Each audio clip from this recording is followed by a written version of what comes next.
Copy.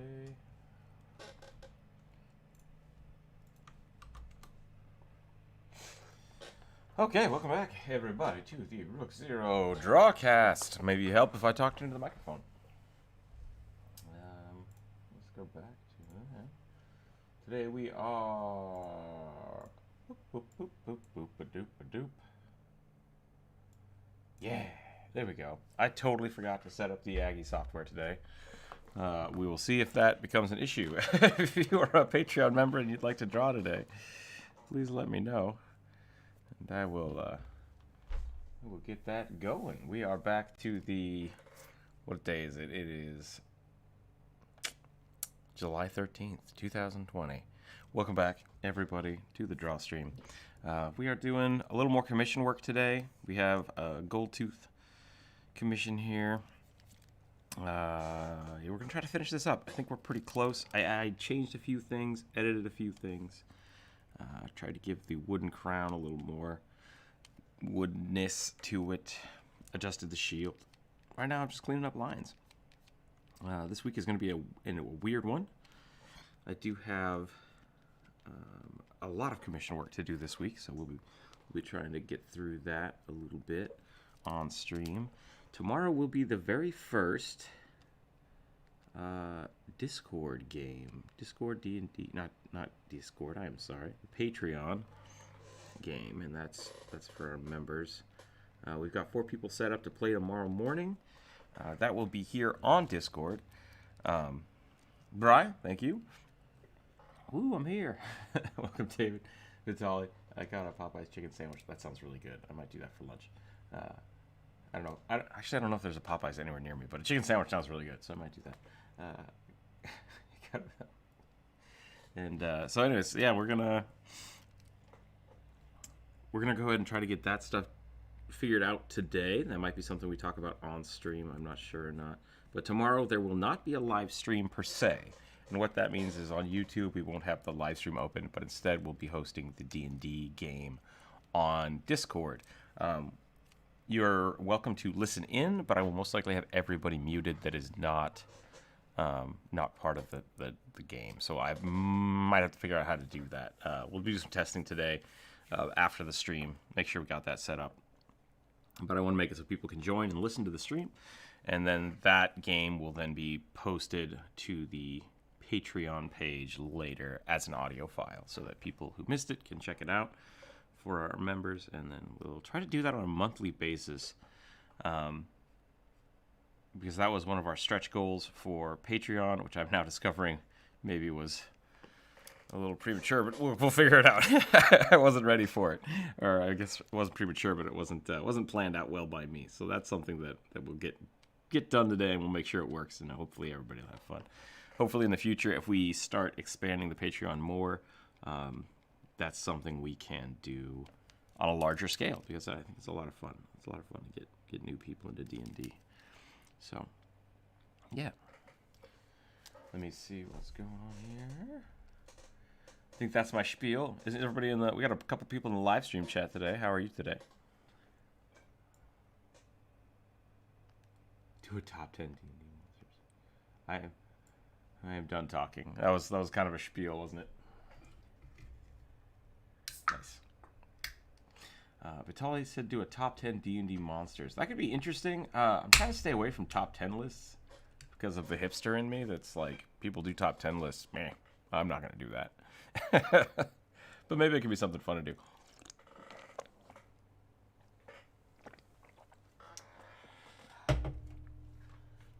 I am doing push-ups today for tips. So let me get those started. Well, let's do curls. Today's a curl day. Oh, yeah. Hope everybody's staying healthy out there.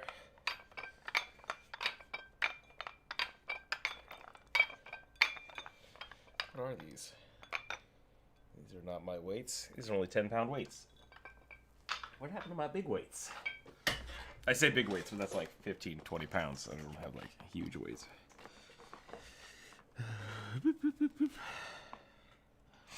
I was figure out where those went because they're not in here anymore.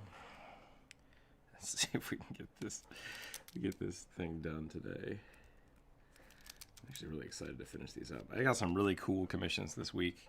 Well, I got them like 2 weeks ago, and I've just been so busy with everything else that I feel like I'm behind on them. Definitely something that I will have to keep working on in the future to get better at time frames. Slowly becoming a small business, which is kind of cool. I'm excited for that. If you'd asked me 3 years ago, hey, what do you think about opening a small business for D&D? I would have been like, what? I do like me some D&D. Yeah.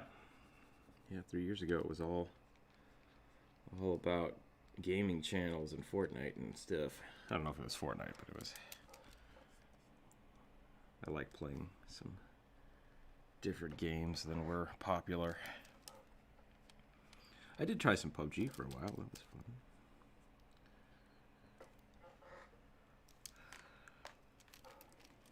Yeah. I think they're... Does Polygon play a whole bunch of shooter games? I didn't know that.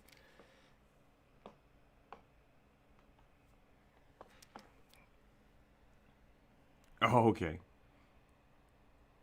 Yeah.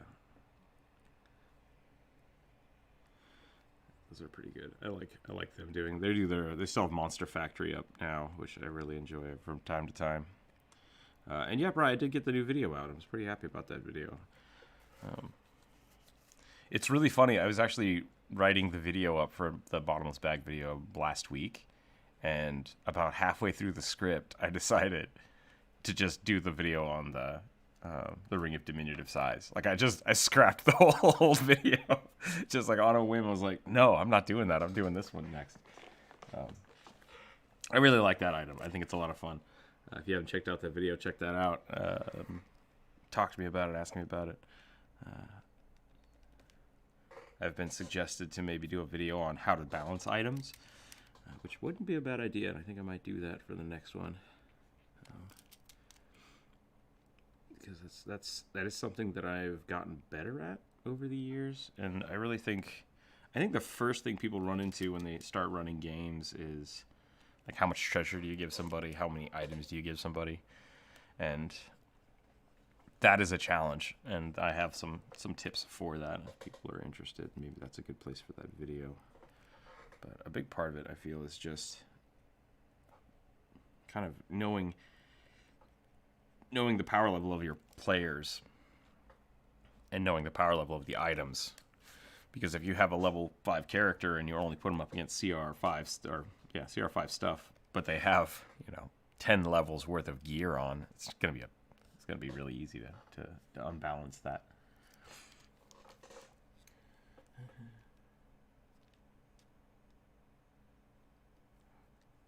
What was happening? Oh.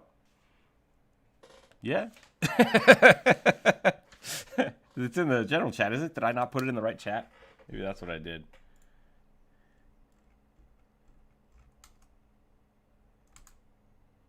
Oh, okay.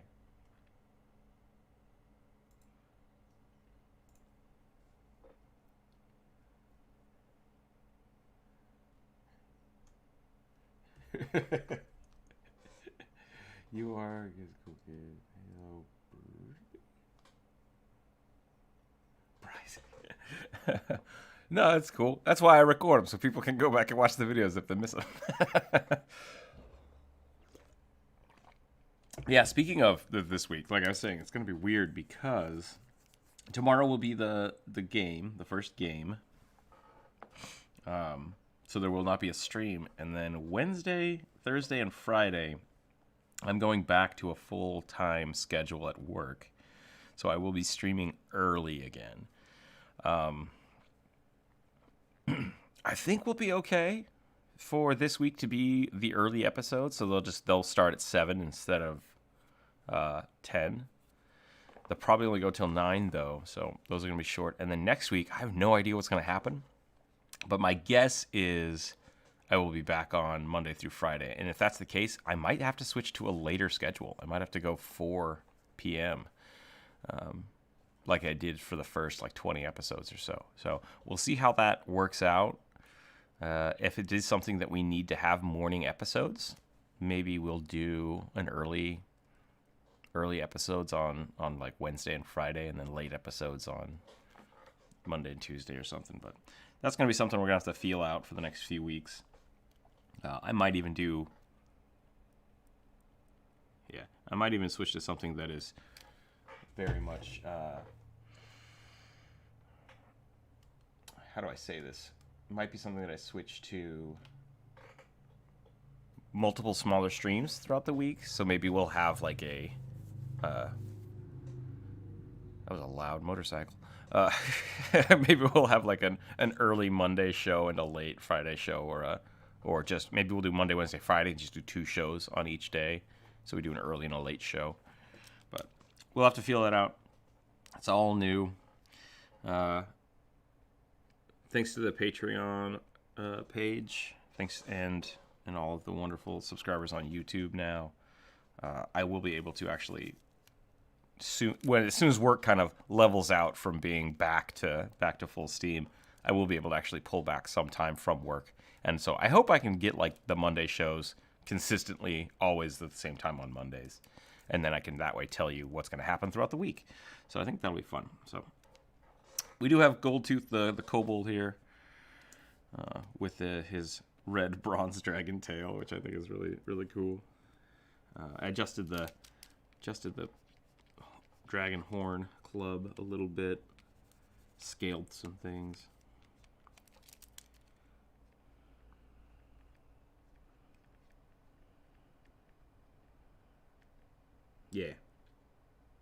Yeah, I did. I made the shield a little bigger. I made the club a little bigger. I adjusted some of the scales. Yeah, I could see that. Yeah, Monster Hunter has a lot of like creature-based. Well, I mean, the whole game is creature-based weapons. But yeah, it's a good. It's a good.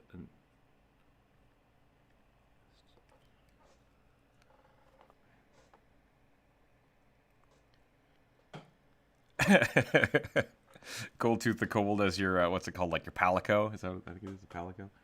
Yeah. You'd rather the kitty.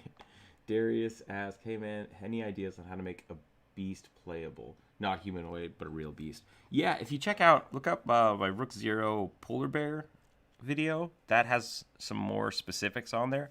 But basically, what you can do is you can take any of the beasts out of the monster manual, and I like this. A lot of people don't like it because it doesn't really min-max the character. But most of the creatures in the books, in the monster manual books, have so many levels of that creature. So like a polar bear, I think, is a CR3, maybe a CR5, depending on which edition you're looking at. And it has basically 3 levels of polar bear. It has 3 hit dice. That's what you can look at. It has the hit dice are usually how many levels of that creature you can equate to it. And you can basically take that and just take the stat block right out of the book if you equate that creature has 3 levels of polar bear first. So that means you'd only ever be able to be like a 17th level fighter with 3 levels of polar bear. And you don't have to roll the stats. So that's a quick and dirty way to do it, is just like you start as a polar bear and you go. The other thing you can do is you can de-level them down to level 0 by reducing their hit dice down and then just starting your class with what it would be reduced. And that's a little more complicated, but you can do it with the race generator because you can figure out, like, if they have 17 hit point at level 5, they would probably have like 12 hit points at level 0, so they have a +2 to Constitution or +2 to Strength. And then you also look at the negatives that same way. So that's, yeah. I do too. I think regeneration abilities are very, very, very powerful and very, very weak in certain situations. So, yeah.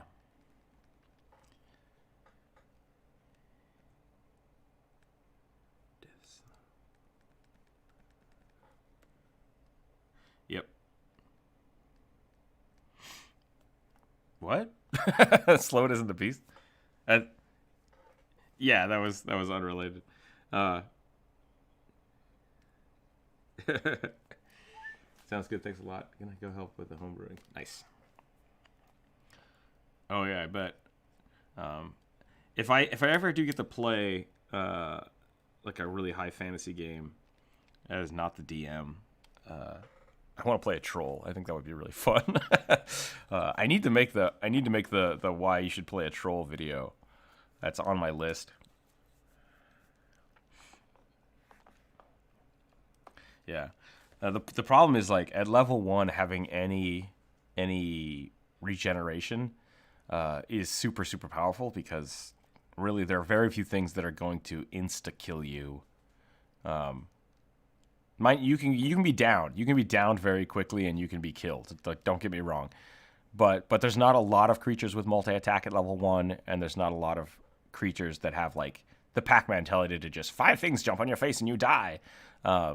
So as long as you are not dead, you would just keep regenerating all your health. And at level 1, yeah, trolls do make amazing barbarians, because you just rage till you pass out, and then you just get back up.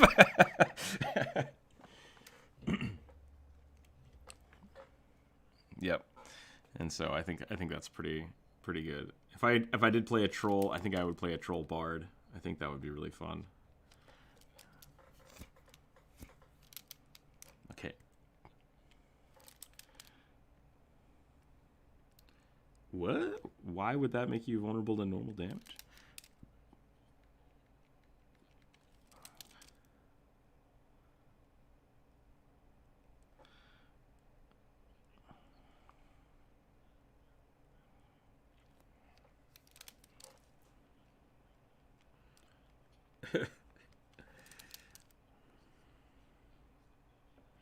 That's the trick to the bear totem barbarians, is you just have to hurt their feelings.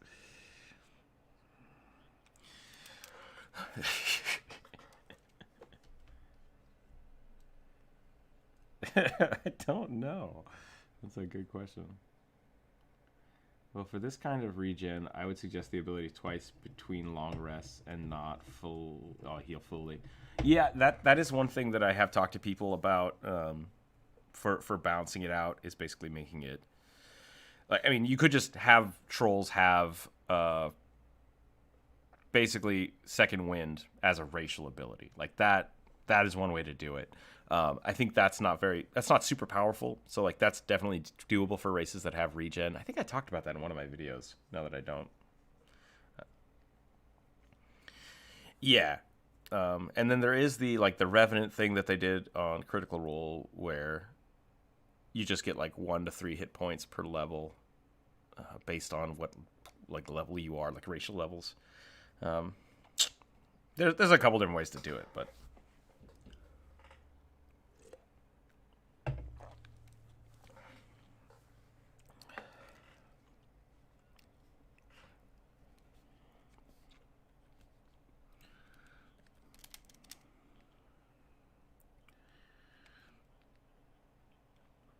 yeah.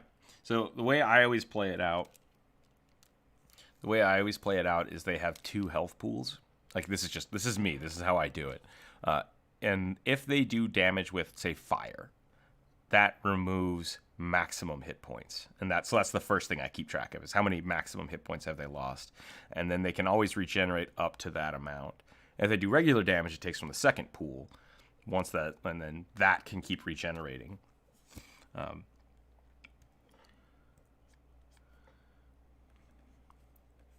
Say that again? Yeah. I think trolls are their weakness is that they don't like to be around other trolls. So you have to know how to jump and, like, take them out. Yeah.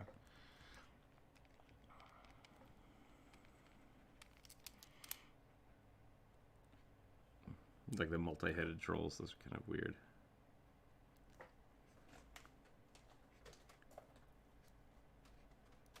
Oh, and then wears their armor. I saw that on Facebook this weekend. It's like yeah. Yep. What do you got?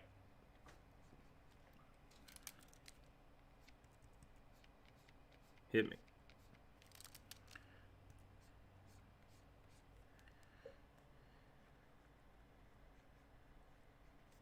Yep.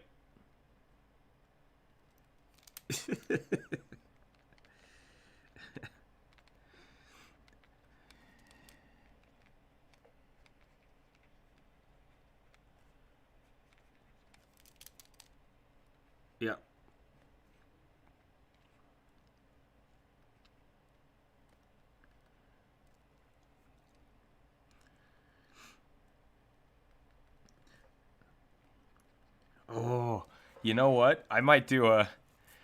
I want to change my. After hearing that you were saying that that wizards and unscrupulous people would kidnap trolls and keep them prisoners and use their blood for potions.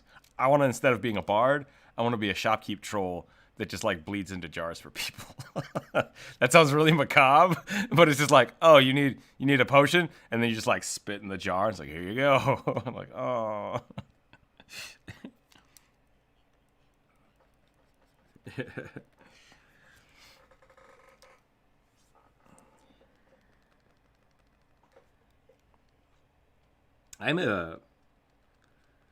I'm a big fan of. I would go potion of regeneration, but I would allow troll's blood to be used to make a potion.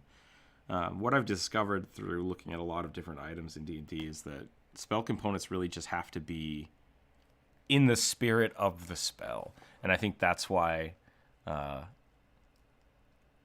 What's like bat guano is used for fireball because it smells sulfurous. It's just like, yeah, I dig that. I think that's really cool. And what was the other one? Like, oh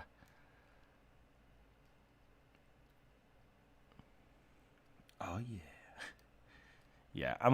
I like that. So when people want to do like non-magical crafting, I will just say like you have to find items that you think would work for the potion. And now that I think about it, the Dresden Files talk about that a lot too when they're crafting potions, and I think that's a really good way to do it. So if a person can make an argument to me about like, oh, this type of blood from this creature would give me this effect if I turned it into a potion, it's like, you can absolutely try that and let's see what happens. I'm usually pretty lenient about that stuff, so I like that.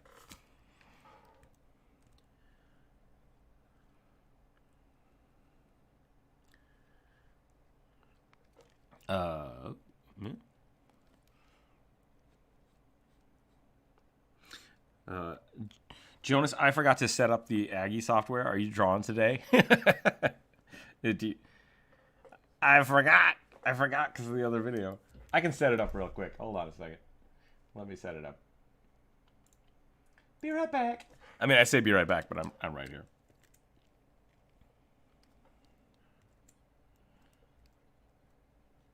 The what? Oh. Barbarian's Rage Stroll Region.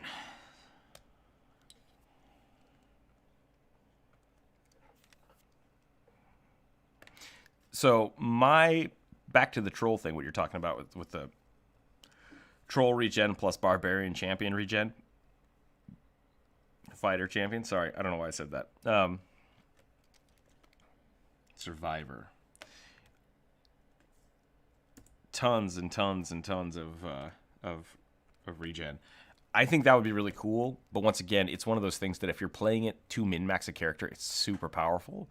But if you're playing it as like, I'm gonna be a naked fighter because I don't give a crap, like I regen, I think that would be a lot of fun. It's like, I don't need armor. I'm just gonna try to have as much health as possible and just, fight for the scars because it's fun. Your power word death would definitely kill you. Disintegrate would definitely kill you. I mean, I definitely think once again, if you're trying to make something fun and not just min-maxy, I think regen is fine. Because I think it's the equivalent of someone that's like, oh, I have plus 35 to attack. It's like, great. It actually is, yeah. Disintegration is basically just a giant laser beam. Patreon General, there we go.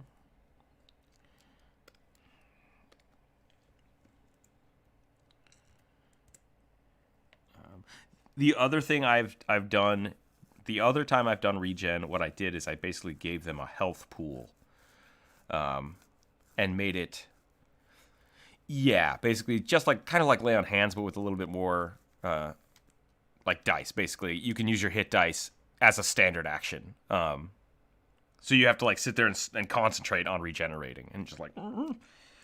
So that was the other way I've done that. Okay.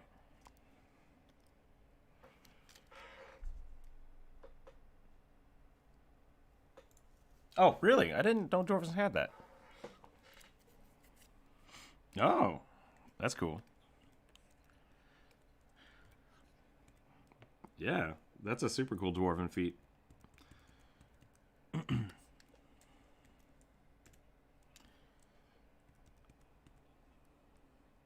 Can someone look that up for me? I don't know what that's called. I mean,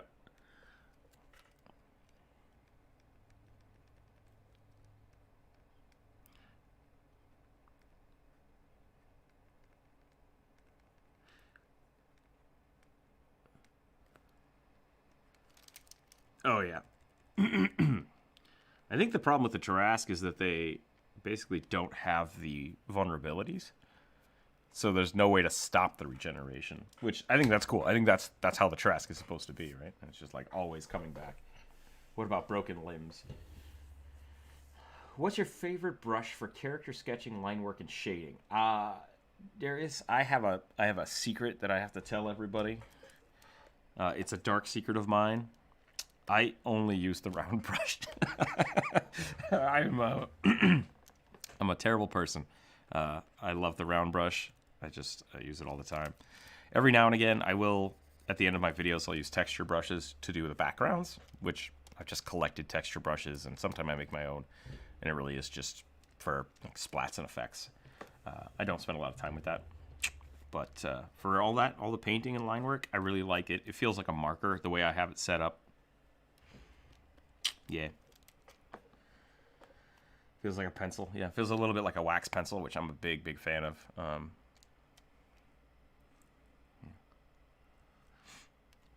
Hunter, I'm going to have to turn you down a little bit, and I'm sorry, but it's a little loud.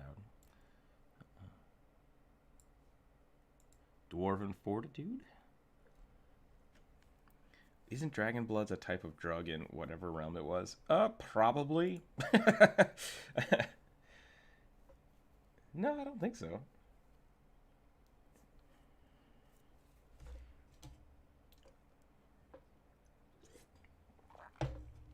Durable.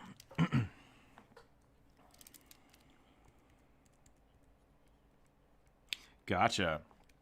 Okay, so you can stack two different feats to really get like efficient healing with a dwarf. That's pretty cool. That's interesting.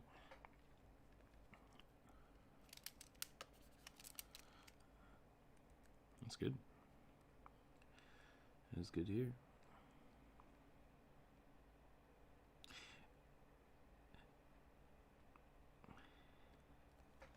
I was gonna say, you asked if drinking dragon's blood would kill you. I think there are some dragon bloods that are acidic, as well as poisonous, and like I would say like flame. If the dragon was based on fire, maybe their blood would have a fiery consistency to it. So I think there's a lot of flavor you can throw in there, but for the most part, very spicy. Which was some sort of a metaphor that was dealt.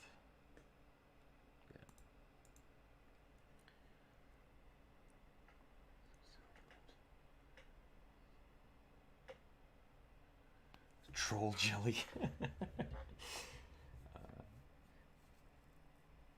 Between large rounds with a huge amount of scales with levels.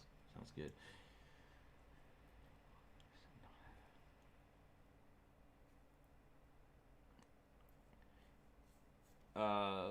That's how push to talk works, and I'm all for people using push to talk, but it's still going to have to be that people just wait their turn. Yeah, so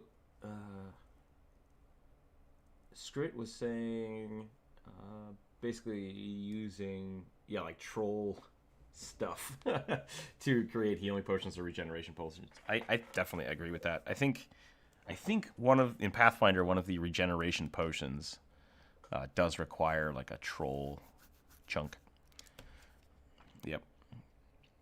Speaking of which, please remember if someone's talking to not talk. Let's be the people that have their turns. So, interrupting people, not fun. But yeah, so there we go. So I'll go back to here. I think I'm getting pretty close to the end of this line work. Added a lot of little details in the face. I think the tail looks pretty good. How's the tail looking? What do we think?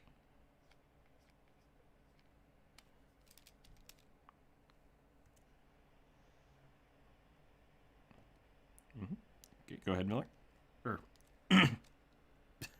Sorry.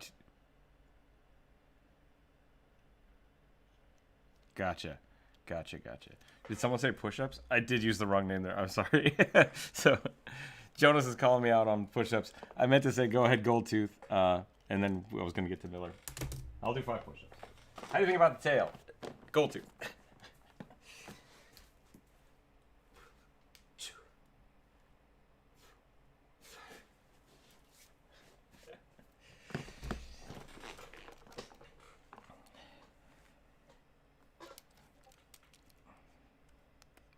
Cool. All right. Nice.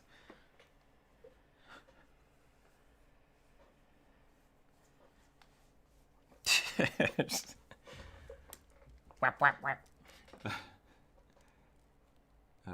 Scrit in the YouTube chat just yelled, "Oh, troll jelly in a jar." How do you make troll jelly? That sounds awful.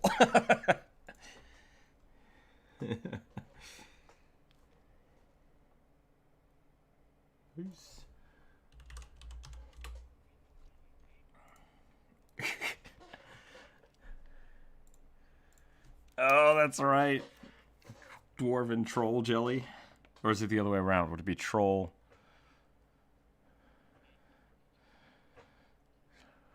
Man, what is the verb for something made by trolls? Trollic? Is it trollic? Trollish?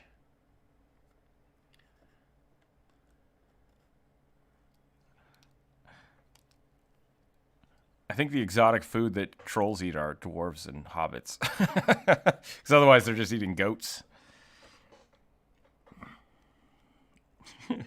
Do you have a surplus of dwarven food?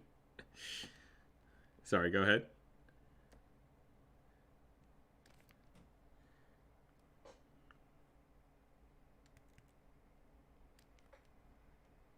Good. Glad you're enjoying it. I had a lot of fun drawing this one. Yeah.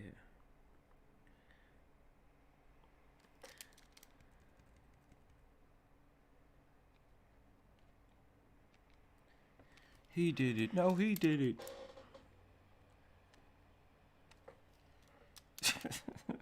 I don't know how to take that.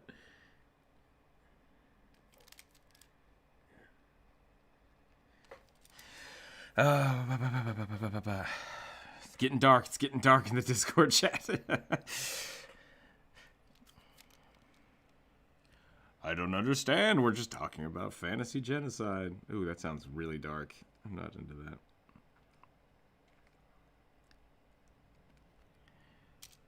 Oh, yeah. You gotta cook the... It's because they gotta cook the stink off. Sorry, that was a lizard folk joke.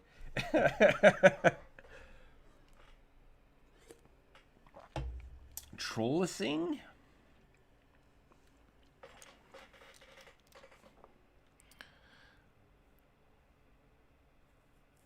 I would assume that there would have to be female lizard folk. Otherwise... Otherwise, they would all be clones of each other.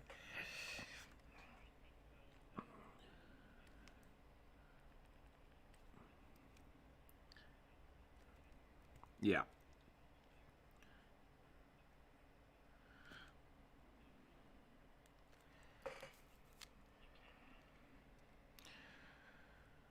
Andreas, don't talk over people.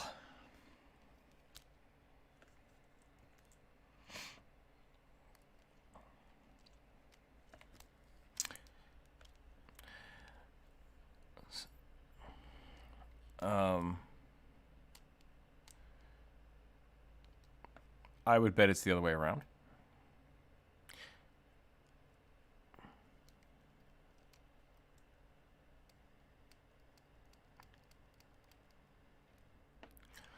I think I've read at least one module where a lizard folk tribe was basically like matriarchal.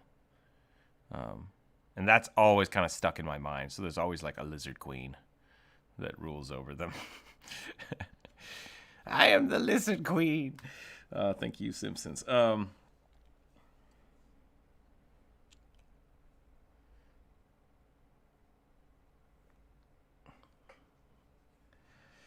That would be a strange lizard name, but it's possible. No, I don't know if there is any hard and set rules for D&D for what the genders look like in lizard folk.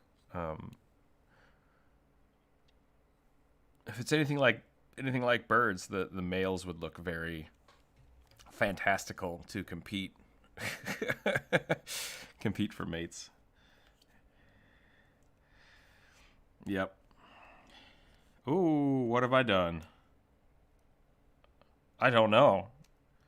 What tool? I don't have a tool selected. Oh, I'm on the fill brush right there. That's why. Don't know how that happened.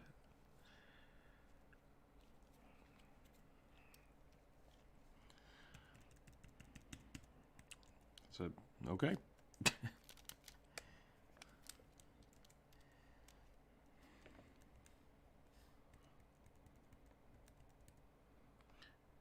Well, we don't have to be child friendly. We need to be family friendly, and that includes just being tactful.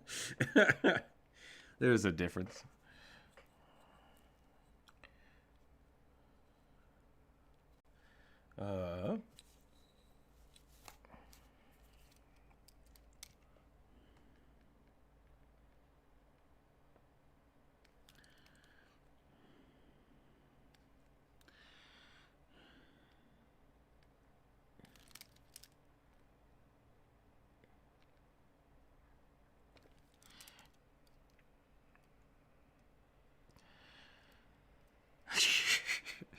Saying you don't got the stamina to read 13 books there? Is that what you're saying? If you're not in the Discord chat right now, I'm sorry. That's all I gotta say. Your dwarf is in there to simmer. Yeah, so that's a let's go back to cooking dwarves. I think that might be a better.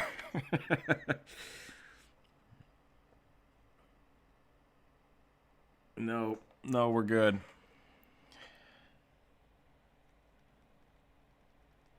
Yes. Okay. So we've now created a hierarchy of appropriate things to talk about, which on the low end of the scale is eating dwarves, and then below that, off the scale, is the sexy, weird in fiction pornography from Skyrim. So, yep, we've discovered this. This is a thing we discovered today. Great job, everyone. Yep. Not the weirdest thing we've talked about on this stream. I haven't. I have actually no idea what you're talking about, but I'm assuming. Once again, I have not played all of Skyrim. I didn't get into it. It's a single player game. I watched somebody play it for like 6 hours, and I was like, that's pretty dope. And then I just walked away. So, yeah.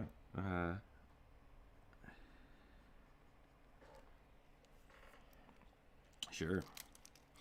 No, I think there's...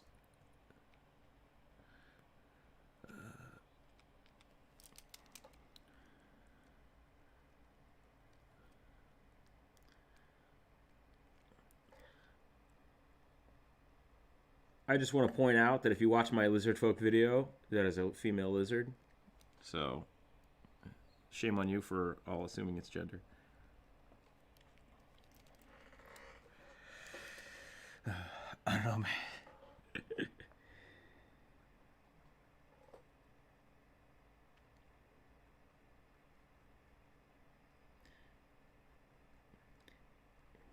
Yeah, it's... Somebody either has a very unhappy dog or like a cart with a very squeaky wheel. One of those two things is happening right now.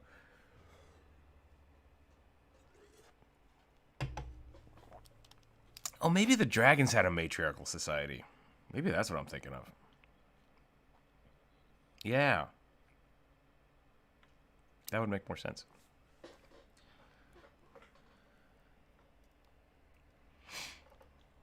The Elephant Queen.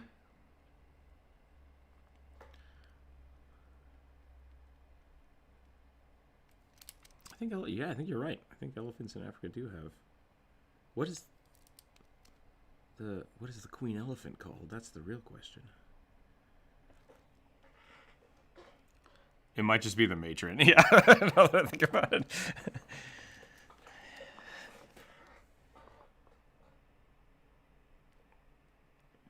Yeah.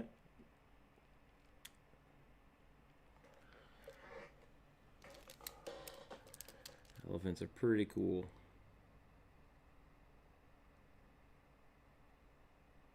You can argue that all you want. I mean, you're not wrong. You're not wrong that dragonborns don't have tails. I just don't care. I think they look way cooler with tails.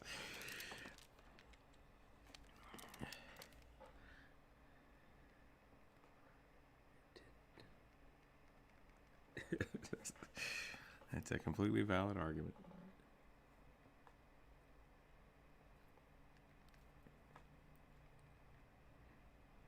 I dig I think the Pathfinder Dragonborn are way cooler, but they are more in line with half dragons.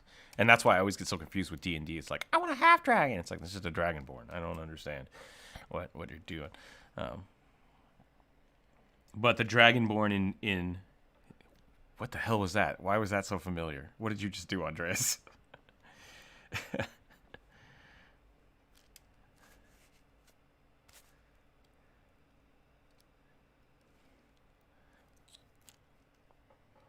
Oh, that's right. Okay.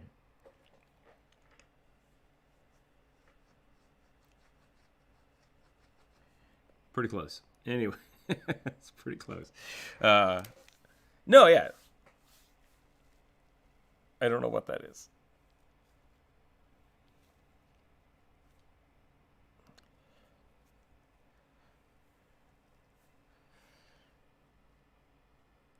Jackie Chan's Adventures is pretty solid.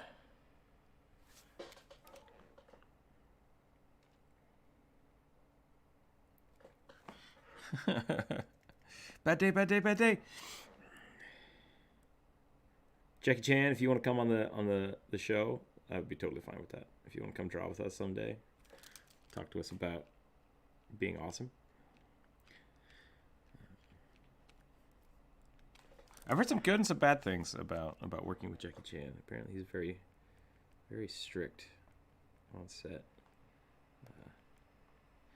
I don't know.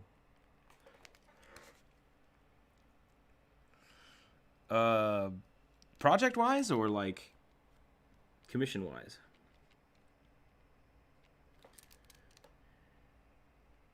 Sure. Well, so after this commission, I have a bugbear. We're gonna draw a bugbear, and then after the bugbear, we're gonna draw a puppet master, which is gonna be really cool. I think you posted that, right? Or do you have a new one? You posted that one. Okay. Yeah, it's good. It's a good commission. Yeah, that one's gonna be really interesting. It's gonna be a big project, so I've been doing a lot of sketches for it, but I haven't started yet. So that one's gonna be probably like all next week. I think it's gonna take me that long. It's gonna take me a while. But yeah, the bugbear is gonna be really fun. It's a bugbear fighter, I believe. I'd have to double check my notes, but it's gonna have like a really cool stag design with it, which I'm super excited. So I have a lot of really cool commissions this week. But I've been working on the D&D campaign, and I've had to go back to my day job, and so my schedule's been really screwed up this week. So I apologize for everybody who's been delayed. I really wanted to get Gold Tooth done here last week, and it just didn't happen. So.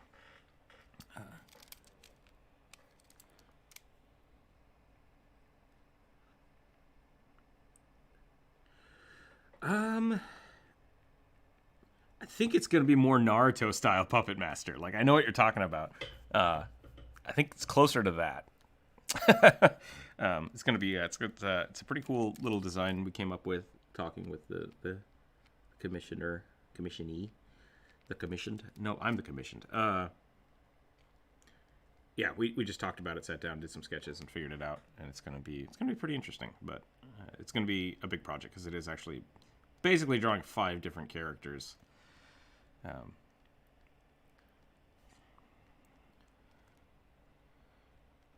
Actually, yeah, I don't know the Puppet Master from the Castlevania series. Is that from the original one, or which one? Which Castlevania is it from? Is the question. Oh, jeez. I've literally played the first one and one of them for the Game Boy Advance. Whichever one that was.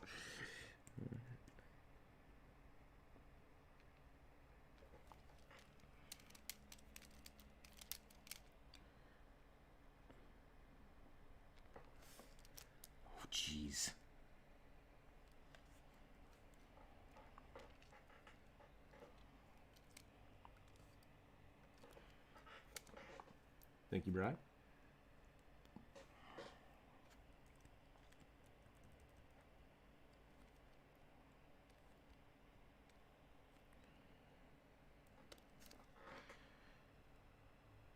That was a lot of that. I heard Dracula, Eclipse, and then everything just kind of went staticky. I mean, like, no, you actually said it. I have no idea what you're talking about. Jesus, that is a creepy puppet master.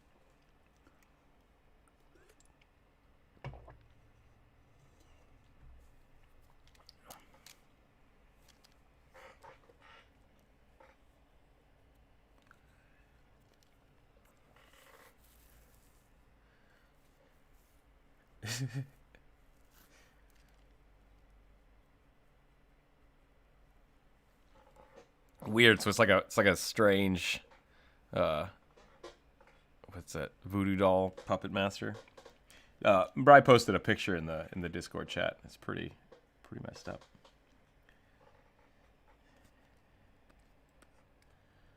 Okay, that does sound scary.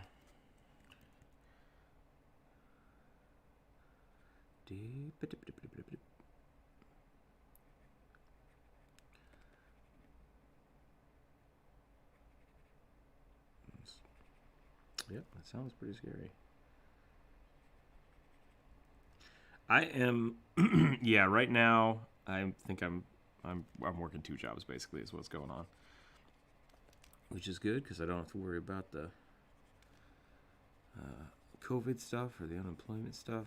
It's just working, which is great.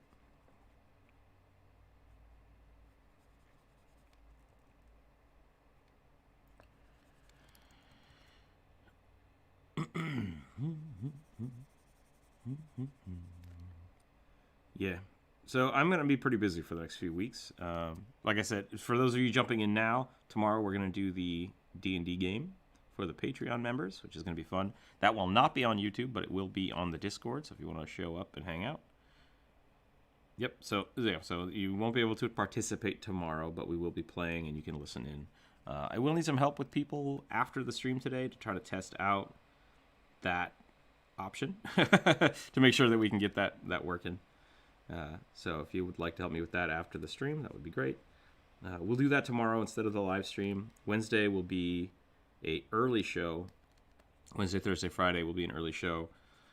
I might not do Thursdays, just depending on how tired I am, but we'll find out. I'll let you know on Wednesday, and we'll try that out. Say that again, Miller. So I was initially planning to have the Discord game where we just invited people from the Discord to play. That was before the Patreon hit their goal. And now I'm discovering that there is a lot of work that has to go into that, which is why I had such a high goal on the Patreon anyways. So right now I think I can add, because I am working my full-time job and doing this and trying to do the videos, I think I can work in 1 to 2 games a month for the Patreon members. If I can get to the point where I don't have to have my full-time job, we can go back to doing the Discord game, and I think that would be really fun. I think that's going to be the kind of end goal. Not the end goal, but like the next big goal is to, if I can do this full-time, we can start doing D&D games and stuff and having the stream more. So...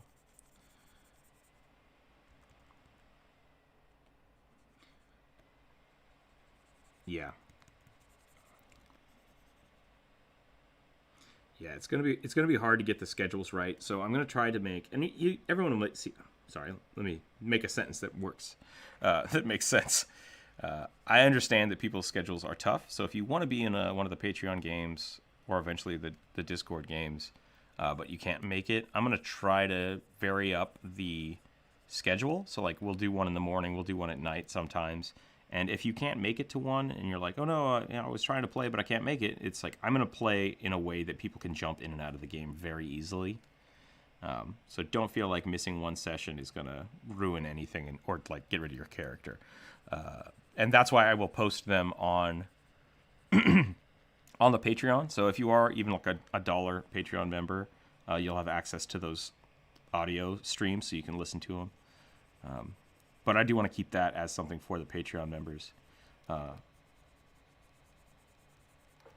No, that's the thing. There will not be a live stream at all on YouTube. So I want to try to set it up so people can come to the Discord and listen, but we won't be able to. We won't be able to hear anybody.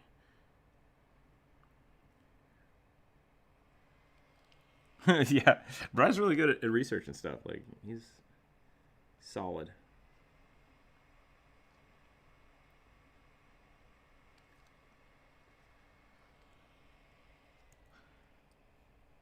I totally thought that Puppet Master had like digigrade legs, just because of the poofy pants. Like, why is the bottom half of that dude a chicken? But I wouldn't put it past the Castlevania games. So.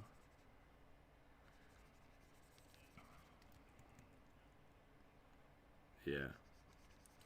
No, Bry's super good at finding things on the internet. So maybe I shouldn't say if you need something found, talk to Bry, but yeah. If you need to hire a searcher, well, there you go.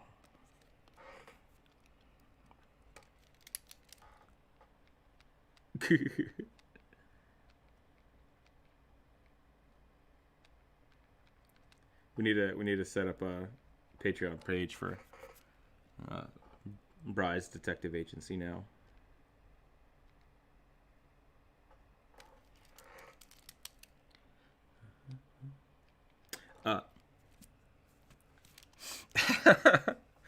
On that note, if you are a Patreon member, I put a link in the Patreon looking for groups. So if you do want to make a character just to reserve a spot and say, hey, I do want to play a game if there is time, feel free to do that.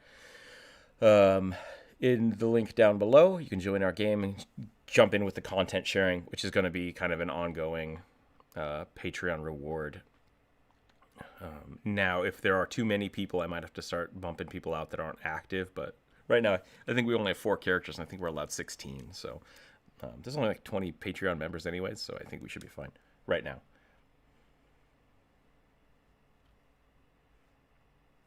They release new Dragon stuff all the time in D&D. I know I just got...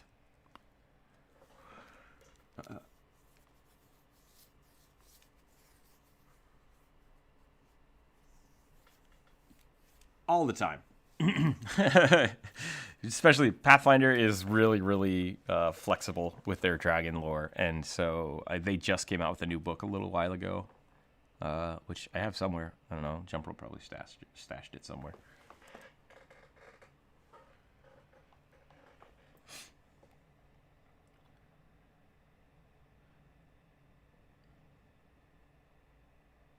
Yep, those are all good too.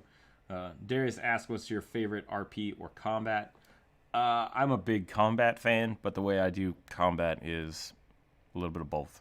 So, I don't know what that says about me. Straight up RP can be fun. Huh? I think of it like combat.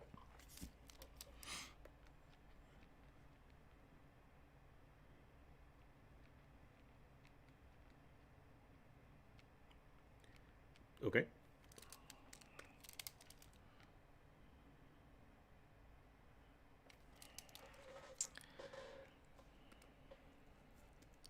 Did you say emerald?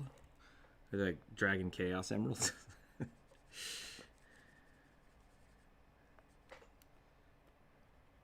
Oh, I see what you're saying.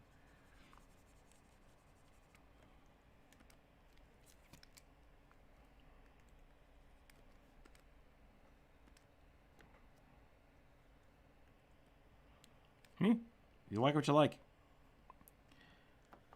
There you go. Probably found something weird.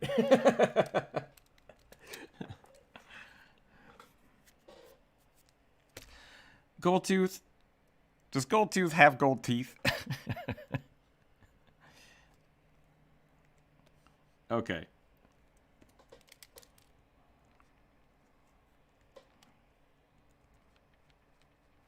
Gotcha. I'm going to go ahead and not draw that because that sounds situational. Yeah, I'm just going to paint Steve Light.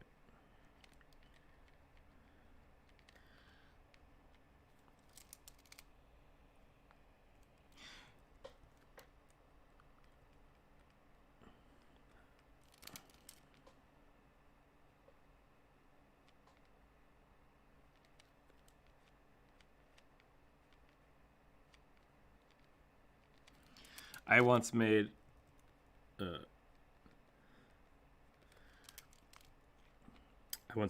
WoW character who I still used for a long time, but my friend made a character named, I think it was like Black and Red, because we were just literally naming the characters after the color scheme that they were.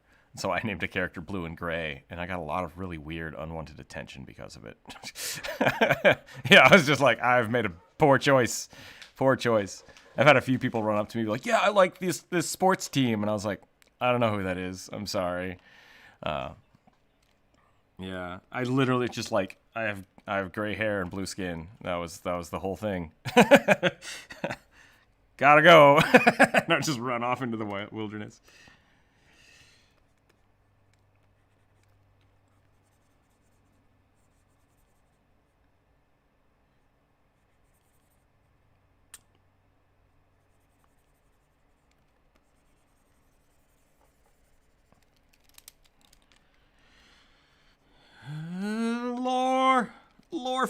Lore fight. None of that. Thank you. I appreciate that.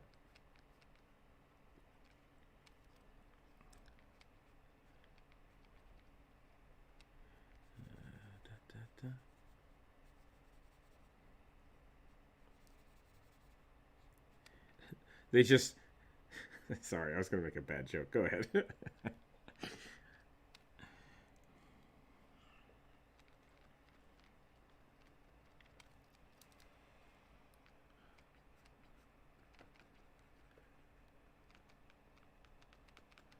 I do like the sleep breath. I think that one works pretty well.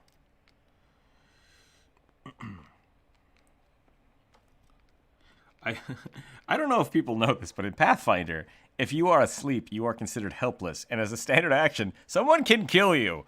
That one young brass dragon can just murder a party if they're standing 10 feet apart. Yeah, it sucks. And it's funny because most people don't think about it, but if you, let's say the barbarian runs forward, is put to sleep, and no one is next to the dragon just like, and then I kill you, and you die. And it's like, well, that's not fair. It's like, well, your party members weren't close enough to attack them and cancel it, and they weren't close enough to save you. You're dead. Well, so like, if... The way Pathfinder works is, let me do this the right way. The way D&D works in general, and the concept behind it, is if you get a character to 0 hit points, or like an enemy, a monster, I think Gyagax said any good adventurer would be stepping on the necks of monsters as they go by. So that's why when a monster reaches 0, they're just dead, and you don't have to like roll saves or anything, because they just assume that you dispatch them. In Pathfinder and older versions of D&D, when you reach 0 hit points, you are staggered. When you reach negative hit points, you're unconscious, and you slowly bleed out until you reach your Constitution score, and you die. So with Pathfinder, monsters will generally hit you to negative hit points and assume you're going to die and leave you. If someone is helpless, you can basically do instant critical to someone, and that usually takes them below that threshold of your Constitution score, and you're just dead. But it's 4 times critical, yeah, because you're spending your whole round to coup de grace somebody.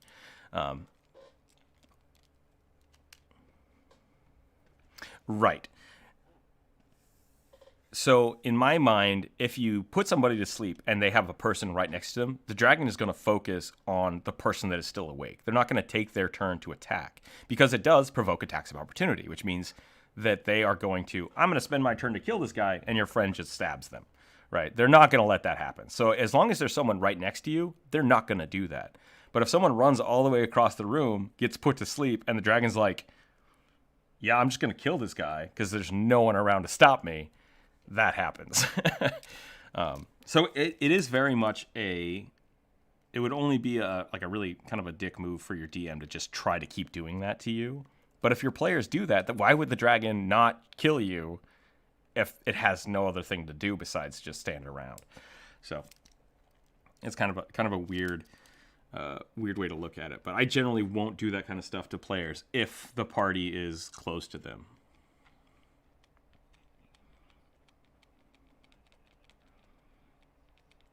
Yeah.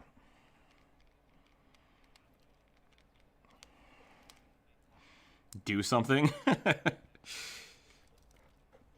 Yeah, I'm not a big fan of the Pathfinder poisons. I usually homebrew them pretty hard.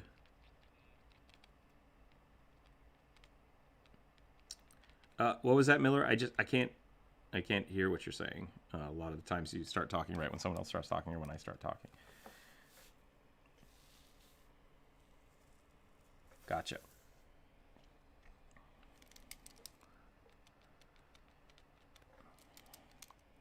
Jeez, that sounds like a... Why? I do... Yeah, yep. That's exactly what I was thinking. So you're just going like full-blown hate yourself today with the sauerkraut peanuts. Gross. Gross.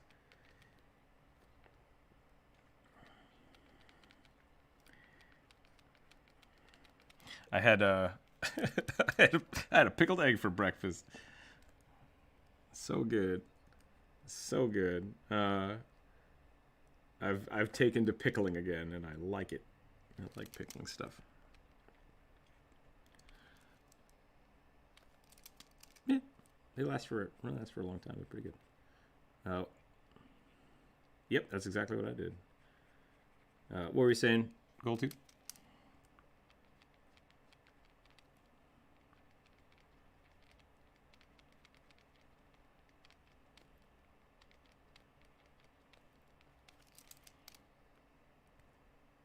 Okay, fire giant.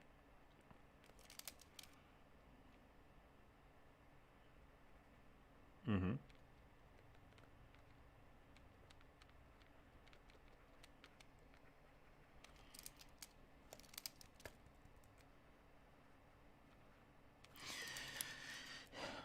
Cool.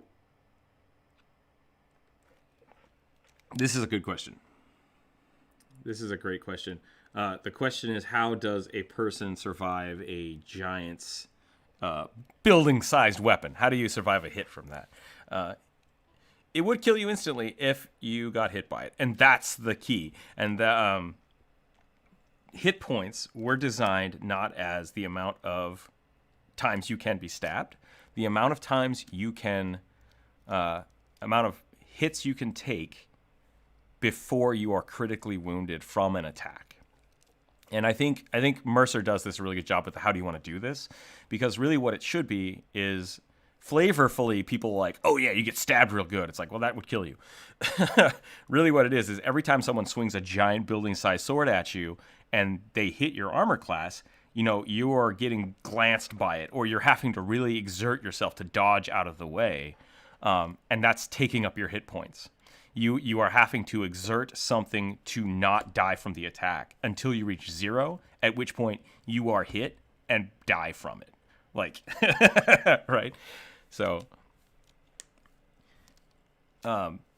maybe. And so that's really what people have to look at. And a lot of people, when I play with them, and this happens very, very often, especially with newer players. Okay, it's your turn. What do you want to do? I'm going to stab them in the eyeballs. It's like, if you're an unexperienced DM, you say, great, you rolled a hit, they hit, like, ha, I blind him. It's like, no. You go for the eyes, and they juke out of the way. They kind of like scuffle, and they lose 15 hit points, which means that they're that much closer to you being able to hit them, right? And so it's flavorfully fun to say, like, oh, you're getting slashed, you're getting cut, like, oh, it kind of grazes your cheek, and you don't get this. But you are not technically really hitting them until you actually kill them. And that's why, like, bleeding attacks are good, because, like, oh, it cuts you, and you're slowly weakening. But you can also bleed and heal and bleed and heal and bleed and heal and bleed and heal without dying from it, right? So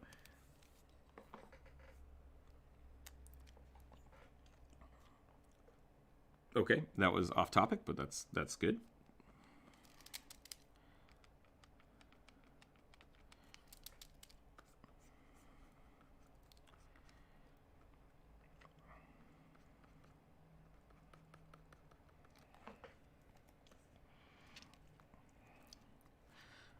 Right. And that's the point. Like, so if you're looking at a level 1 character like a wizard can be killed by a cat.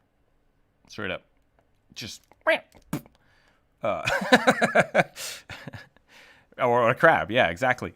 And so it very much is, once again, like, you're not, it's the equivalency of how much damage you can take before you are unable to fight. And so where the dragon bites at you, you do not get bitten in half every time it bites you. It's breaking its claws at you. Your armor gets weakened. You're fatigued. You cramp a muscle while dodging out of the way, and you're still able to fight. You're never hit enough to be killed by something until you're hit enough to kill you.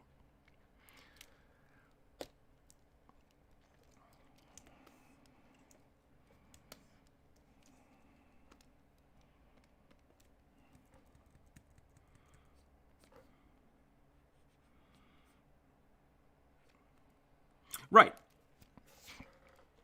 So think about it this way. I like the T-Rex because the T-Rex is a cool monster that does this.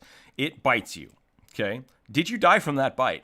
No. Great. So now you're in its mouth.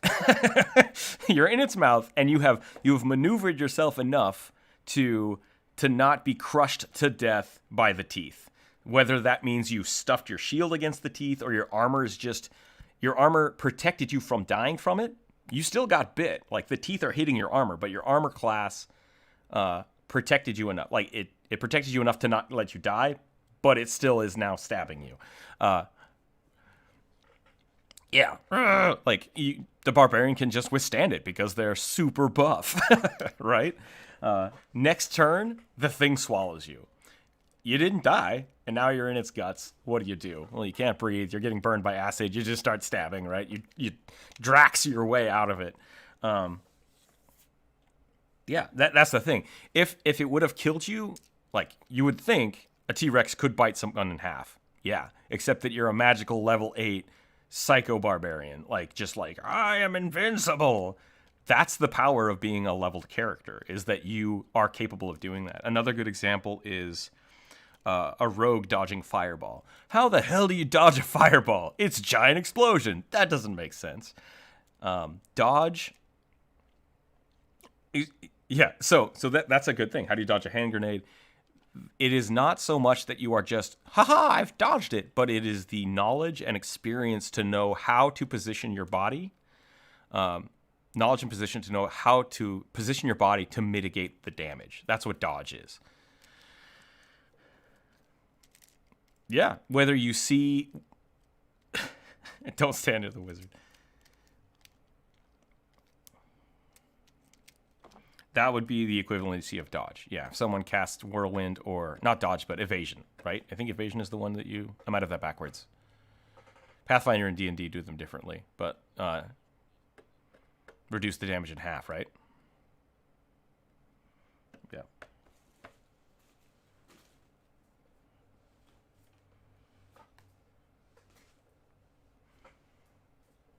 Yeah.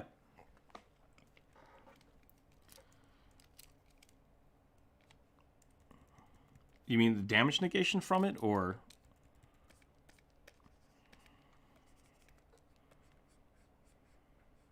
Mm-hmm.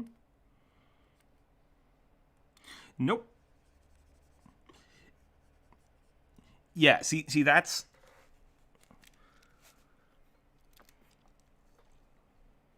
Right. And so the idea is that... All right, Miller, I'm going to have to drop your volume a little bit, sorry. The idea behind it is, once again, that in a perfect situation, if the dragon hit you dead on with the acid, you'd be dead. And that's where the ratings come in, right? So even though there's the cone attack that's happening, not every 5 foot increment of that square is completely full with 100% concentration, and you're not just like standing there with your arms out taking it in the face. That's the expertise of the player, like their resistances. So their strength resistances or constitution resistances. Can I, through what I'm wearing, through my experience, through how I position my eyes, do I cover my ears? All of that is taken into account with the saves. And that's what it is. So that's why when I say, like, they breathe fire on you, oh, you made your will save, cool. You find a good way to duck, and it just kind of, like, glances off you, and your back gets a little singed, right? It didn't eat through you. Because if they rolled a critical and you died from it, that's exactly what happened. Like, you tried to duck, and it just, like, it just roasted you. Yeah. So really...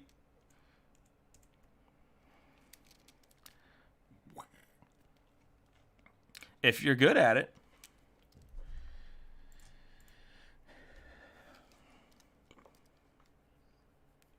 do you even have this open?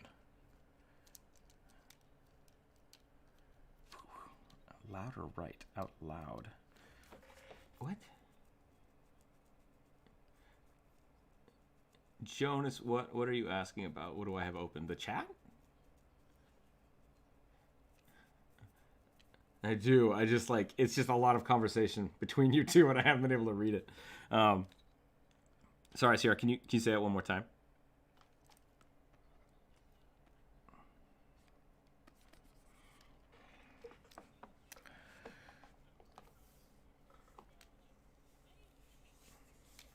Right.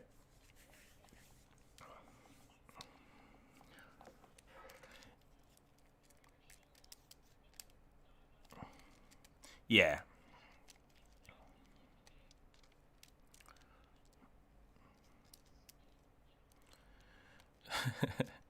And I have done stuff like that before. Like if someone is say a dragon is going to breathe fire on you, and you roll a nat 1, and the damage that it is going to deal is not going to kill you.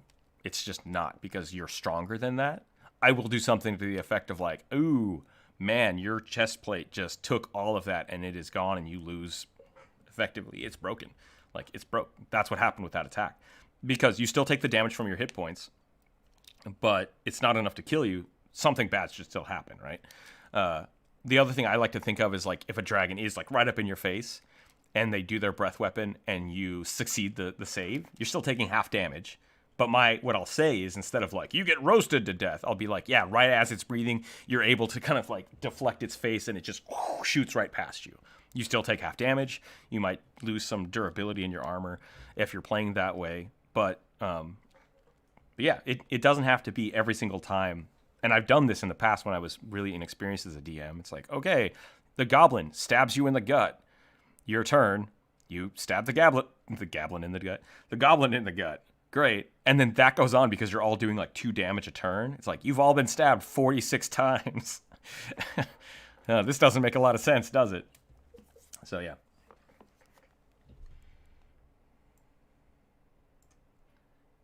Do you play more D&D or Pathfinder? Smooch whatever you've done. Give the dragon smooch. Yeah.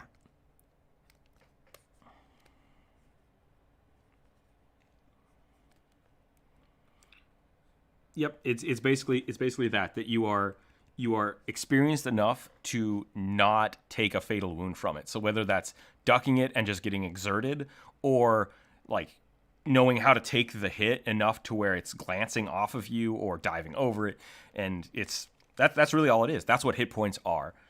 Darius asked, do I play more D&D or Pathfinder? I play a lot more Pathfinder than I do D&D. It's a little more complicated and math-based, which my friends like. Yeah.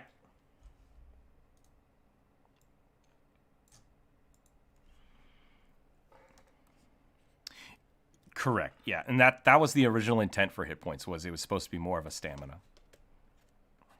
Yeah. Yeah, and yep. Yeah, hit points are, and I might need to look this up. Maybe Brian can look it up for me. But hit points are the amount of combat that you can deal with until you will sustain a mortal blow. And that's why I like I said, Matt Mercer's How Do You Want to Do This? The last hit is really the only one that matters. Everything else is just kind of like, oh, it glances off, an arrow grazes you, but you're still able to fight. And then the last attack is you weren't able to get out of the way fast enough. You weren't able to deal with it, and you were slain with a sword. And that's why, if you look at Dragon's Breath, that does, let's say, 5d6 damage, a regular level 1 person cannot survive that. They just can't. They don't have enough hit points. They will always die from it. Unless they get really, really lucky. And yeah. A level 20 wizard cannot survive a breath weapon from a level 20 dragon. But what if it's a level 1 dragon? Maybe they can. But that's the point. I mean, that's what I'm saying. So there are things that just a giant two-handed sword from a giant will kill a lot of level 5 or lower players. It just will.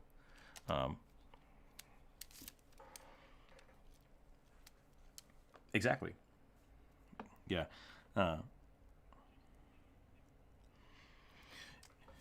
Yep, that's the other thing. That's a lot of people think of Constitution as just I'm really healthy, but it's also my skin is super thick. I'm made out of diamonds. I'm super thick. Okay, here we go. Yeah, barbarians are super fun. Thick kobolds. The other thing to think about is if you really go into the nitty gritty of it, and Pathfinder or D&D doesn't do this as often, Pathfinder does. All of your items have hardness and hit points, and you can take those into account too. I know a couple people that like to play that, especially if you have plate mail, you have to go through your plate mail's hit points first, and that is not a standard way to play by any means. But I've seen people that do that. They like that. Every time you get hit, and your armor takes hit point damage, hardness and hit point damage.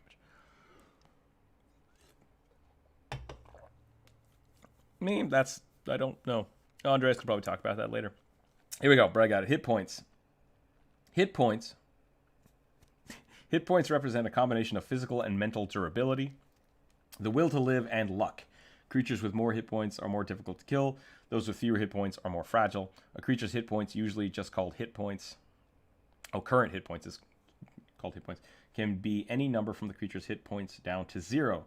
This number changes frequently as the creatures take damage and receive healing. So healing spells, once again, aren't always supposed to be here's your liver back, or I've cured all of your stab wounds. It really is supposed to be a prayer of saying, get back in the fight, you can do this, right? That's really why healing is the way it is.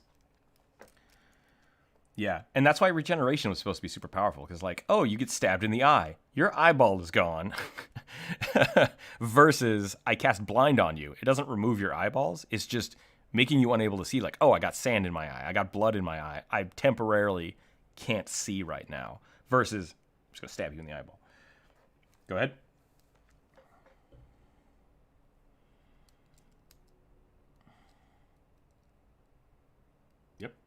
Whenever a creature takes damage, that damage is subtracted from its hit points. The loss of hit points has no effect on the creature's capabilities until that creature drops below 0.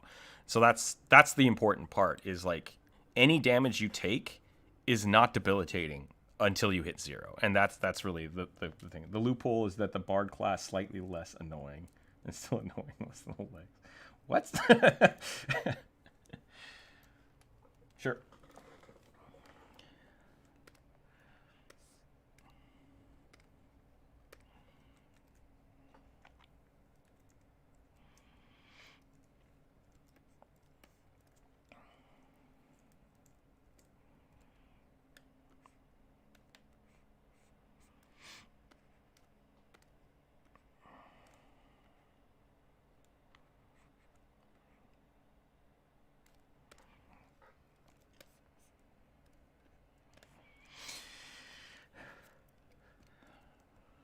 Yeah, I think another good way to think about it is if you watch a kung fu movie, every time they deflect a block, and they get punched a few times, their hit points are going down.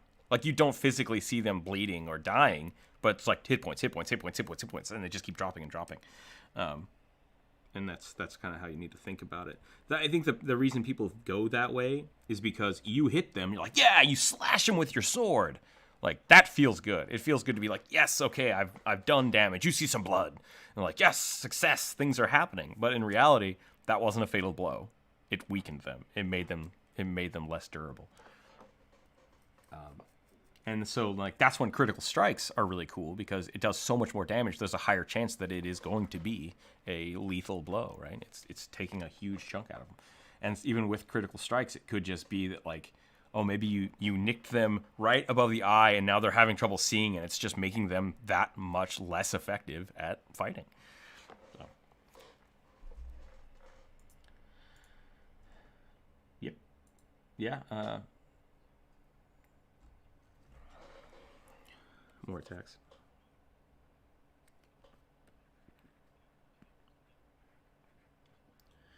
In Pathfinder, there are a lot of feats and weapons that give you a higher critical strike range, which is pretty cool. I'm a big fan of that.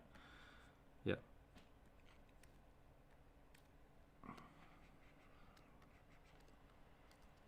Sure.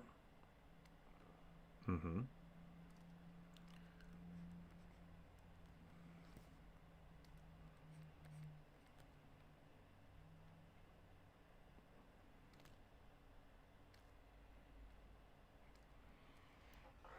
Why would it be to your skull? Yep. That's the other thing is like, you just said, how do you survive a lightning strike to the skull? Just because you hit somebody doesn't mean that it is a critical, like, fatal hit. That's the semantic part about this. I'm not worried about that. It's just more, like I said, with evasion with rogues, because they can just reduce the damage of spells by half, basically, is because they know how to be hit. They've trained in a way that they can best survive like, they're the most adept at doing that, like being the closest to the thing that's about to explode, because they know a trap's going to go off. They know the best way to stand. They know the best way to, like, throw themselves to the ground. They know how to take a punch. Like, those kind of things are how you survive those. And this, being an experienced adventurer, is why you have more hit points, because you're not physically, doubling in bulk every level. You're becoming more experienced and knowing how to take those kind of things. And that's really how hit points go up and up. And that's why wizards don't deal with the physical side of things. They train their mind more than their body, and that's why they have less hit points. It's not that they are inherently frailer. They just don't have the physical prowess to not take damage.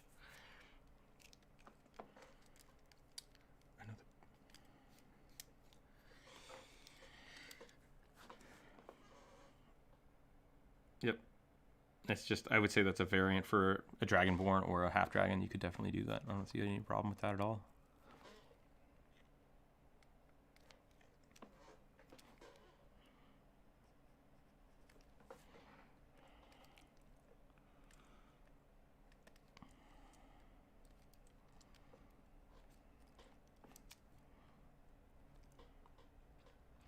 Sure.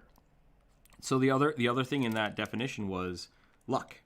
And that very much is the meteorite hits you. It was kind of cracked. It didn't impart fatal damage to you. Like, people survive weird stuff all the time. Yeah, or you know how to lean into your armor, or you counter. You parry most of the blast with your sword, but you still take damage from it. It just didn't. Yeah.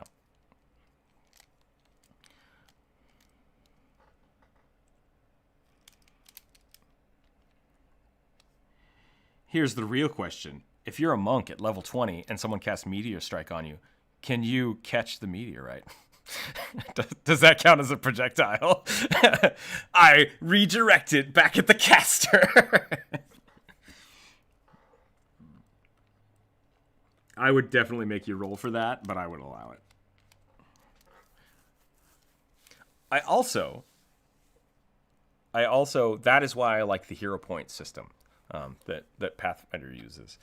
Basically, like, every level you gain a hero point, up to 3 hero points, and you can do stuff like that. I'd be like, I want to use my deflect to deflect the meteorite. It's like, what? That is bull crap. It's like, I'm gonna use a hero point. It's like, okay, this is the coolest thing. This is the coolest thing anybody's ever seen, and it doesn't make any goddamn sense. But your monk powers allow you to redirect this missile from the heavens.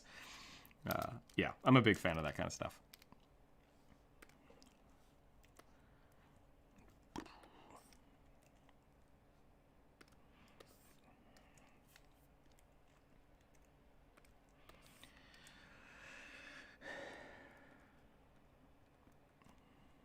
Sure. Doomfist, yeah. All those are. I mean, I like the Diablo style, just like lots of little meteors, just.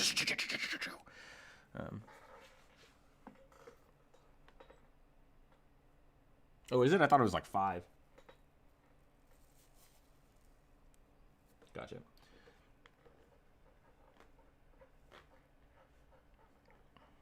So the other way to look at it is you cast Meteor. The meteor is falling, and you fail your save. You don't dodge out of the way. You take damage, right? So what that means is if you have 20 hit points and you take 10 hit points of that, I would say that you got just enough out of the way that it explodes on the ground and you take a bunch of shrapnel. If it does 2 hit points to you, you dodged far enough away that it didn't really hit you, and you just take some like, oh, your clothes is singed, right? That's how I would describe it to people based on how much damage they take. It's like you super fail and you take 19 hit points. You take this in the face. You're like crushed into the ground. You're able to right yourself, but like you're really hurt.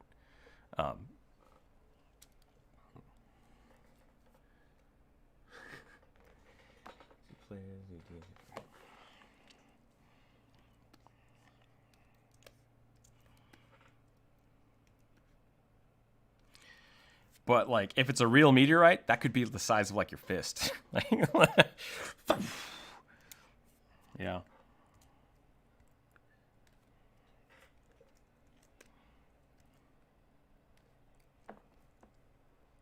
I mean, that's the thing. That's the thing with Fireball too. Is like, yeah, Fireball explodes, but it's a tiny, tiny dot. So unless you like get that to go up someone's nose, like they're not actually being hit by the dead thing of the spell, but the spell has a huge radius, which then the damage can be dispersed through. So I really think, yeah, exactly. Like if you roll a nat 20 on attacking someone with a fireball, or they roll a nat 1, I guess is the way it would work. I would definitely be like, it just boop right up the nose.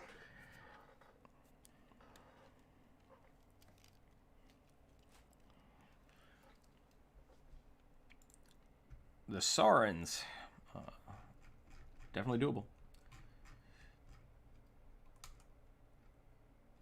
Sure.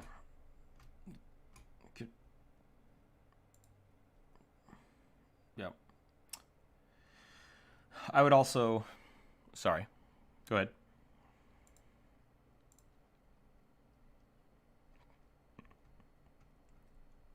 Yellow.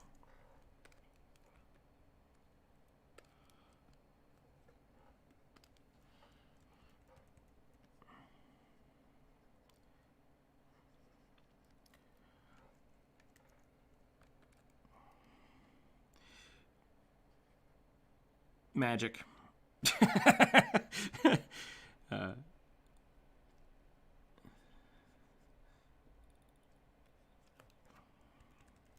Yeah.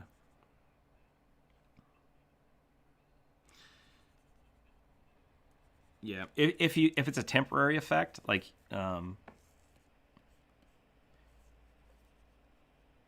the cockatrice. Right. Magical effects. Yeah. It's not possible.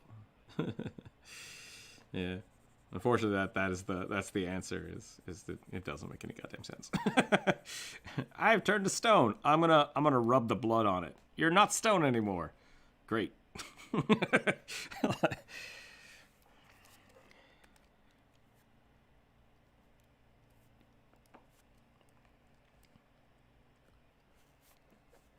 Yeah, when I whenever I do effects like that, like the paralyze effects or petrification effects, unless they become permanent, it's just affecting you for those few seconds is how I look at it, especially if they only last certain amounts of rounds.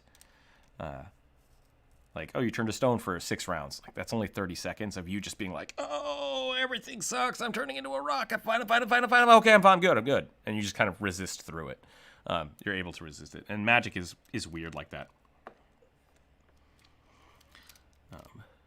But once again, if you look at hit points as not damage, as just the ability to fight, it makes a lot more sense. Because, like, you're being petrified, but you're not dying. Your cells aren't being destroyed. You're just being unable to prevent yourself from being killed. Yeah.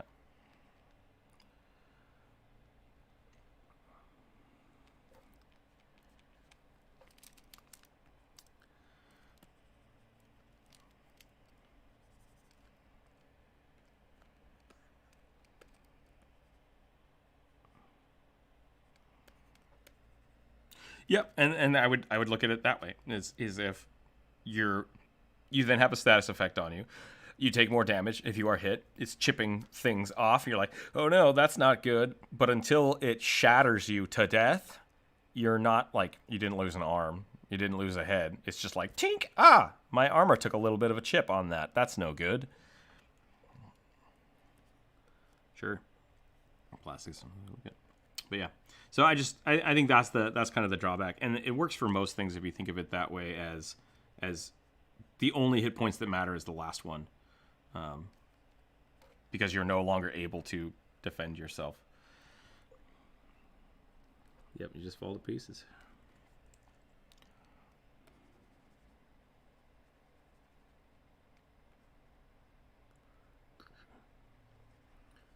Yep, that's exactly what would happen. The giant hits you, nothing happens.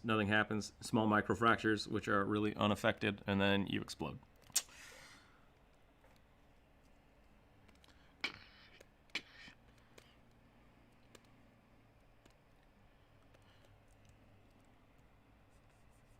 disintegration. Wall of lava, yeah. Did anybody watch the video I posted this morning? Being a diminutive sized creature is super dope and awful at the same time. Especially if you're using like a dagger, because your damage goes to a minimum of 1.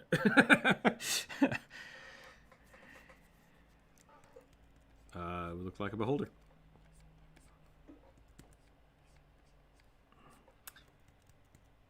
What color is this shield?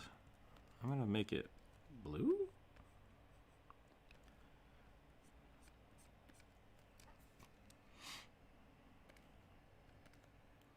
There are a lot of those, actually. So yeah, it's a time.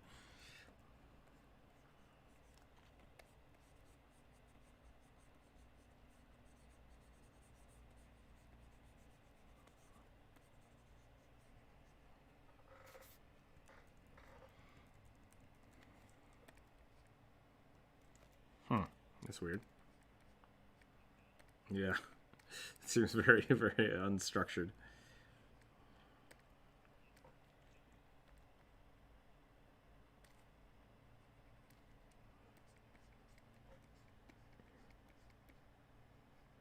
Oh, well, there you go.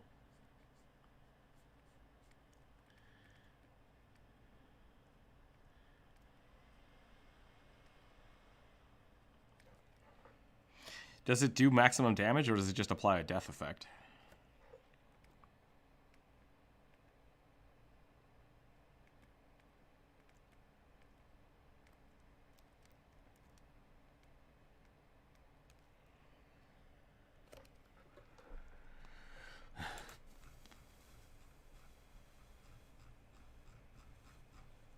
Goldtooth, what color of eyes am I doing here? Yellow. Same.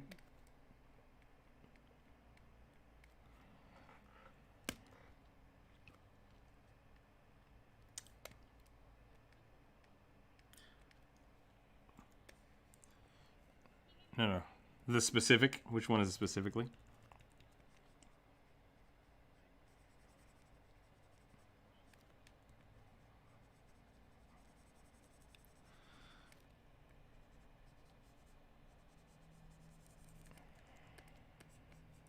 I would bet.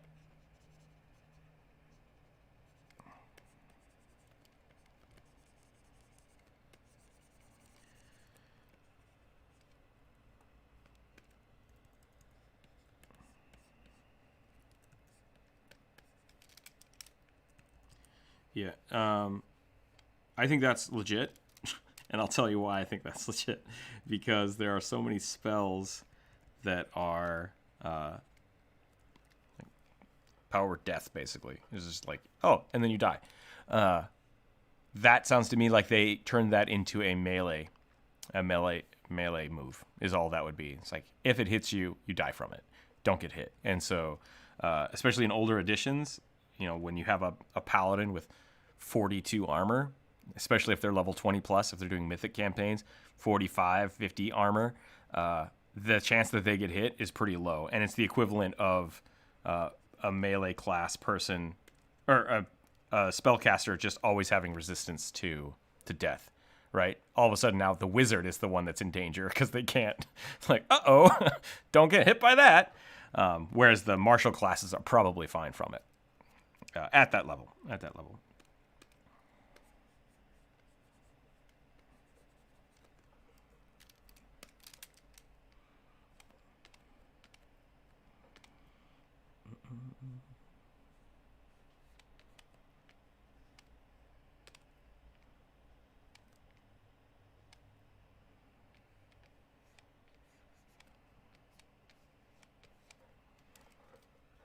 That's pretty awesome.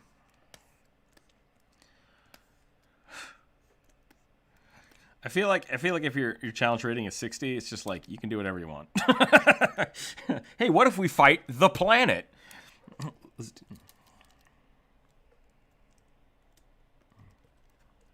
Yeah.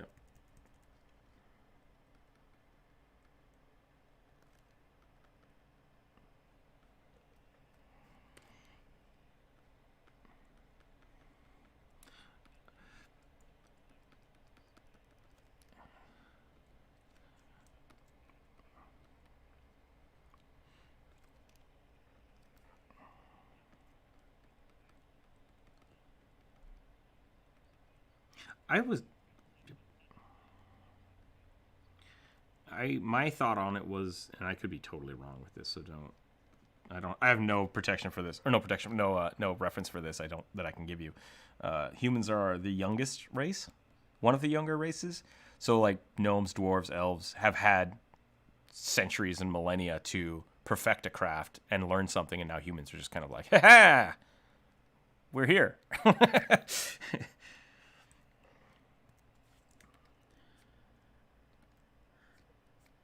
Yeah.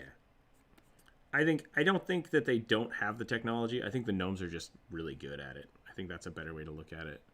Gnomish crafted things are great, and so humans don't have to innovate because gnomes have it locked down. Innovate.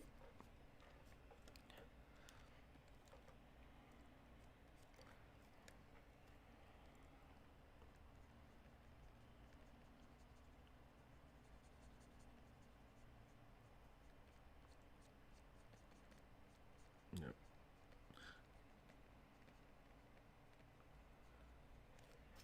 That's true. Yeah, flying islands. I forgot about those. I think it's something that you don't need to generalize and think, why do humans bad? It's just gnomes good. That's it. Gnomes real good.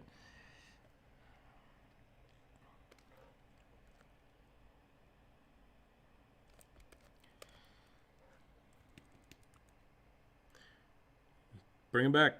Run your own campaign. Bring them back. No, that's the solution. Like all of these things are. What was it?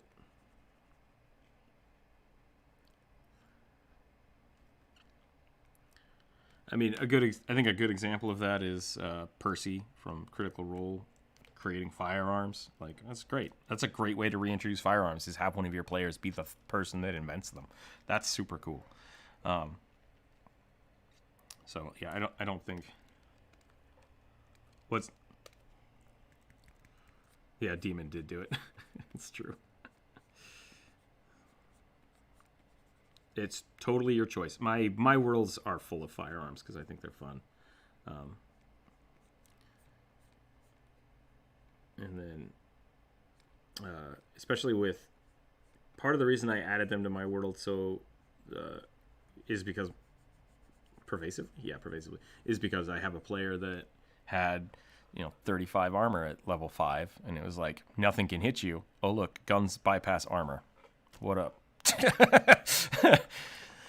And it was super frustrating.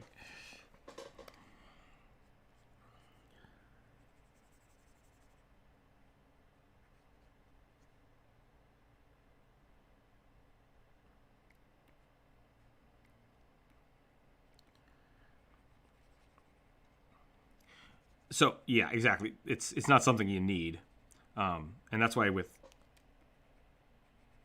Pathfinder,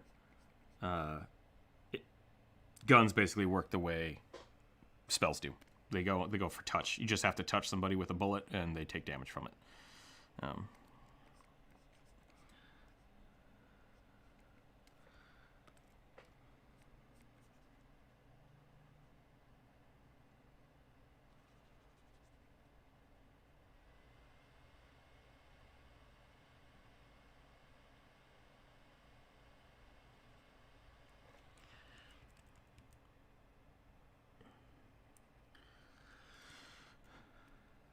So here's my...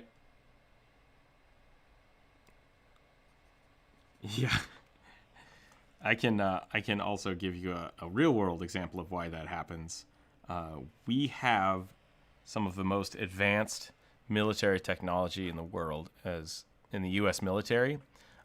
We don't use it on our soldiers because it's cheaper to just throw bodies at something than it is to break a nice Humvee, which makes me really mad. But that's how war has always been. It's like, let's get the best thing we can put out there for cheap. And it's like, great. So I think from what you're saying, I think that's a really cool thing to do with like the elite guard, right? Or you have a band of mercenaries that use nothing but magic because they can afford it. And then you have the crappy soldiers that are like, I get paid half a gold a month and I got a spear. So.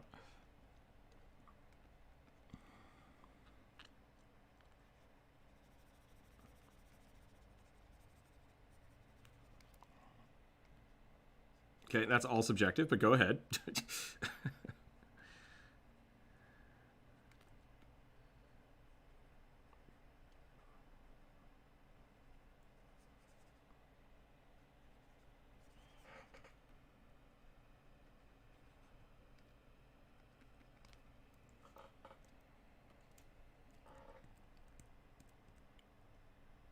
Yeah, I think this is, unfortunately, this is a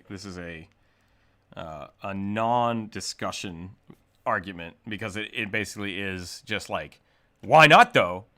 There's no answer. The developers were lazy. The writing was lazy. You're right. Those are all answers, but none of them can be. Yeah.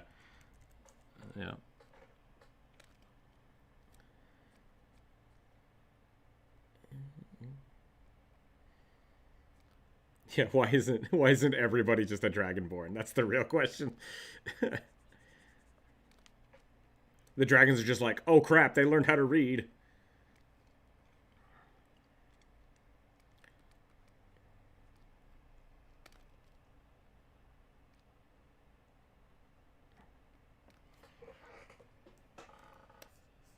Yeah, like they don't care. Like, wait, what are you, a person? What was the why do summonings work? Because if you to the equivalency of Cthulhu, if a whole bunch of ants walked up to you, made a circle, and then said your name, you'd be like, Holy crap, what? Please destroy our neighbor colony. They are stealing our food. Like, okay, I guess. This is kind of weird. I can, yeah. Like, would you not help out a group of ants that all of a sudden knew your name? You're like, holy crap. Right, you'd start like making like, you know what? I will help you, but first you have to clean my house, and then, and that's how the ritual was born. Demons just have very specific needs.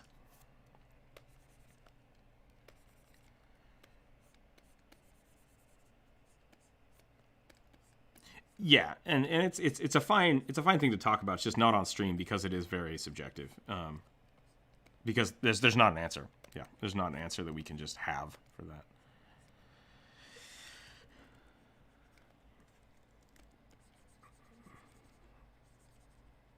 That.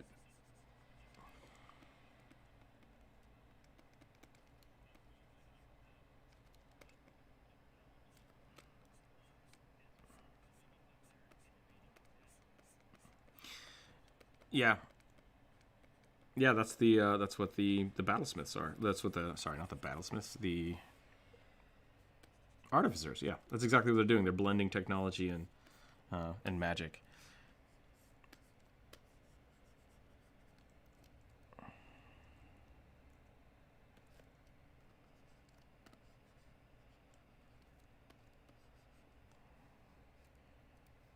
There's a lot of humans.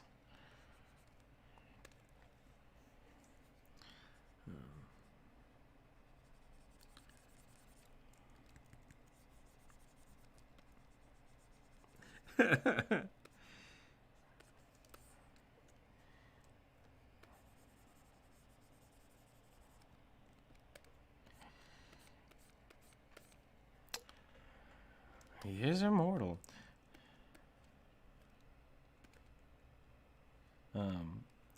Check out the Harry Dresden books. They deal with some of this stuff, and I dig it because they talk a lot about if wizards existed in the modern world, what and why would they be the way they are. Really check those out. I am afraid that what I'm talking about might not get into it until like the 4th or 5th book, but they're all good. Yeah, check them out. Yeah, Harry Dresden, I think, is the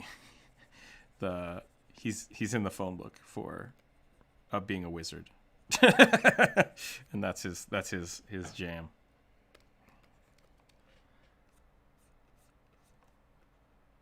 Yeah.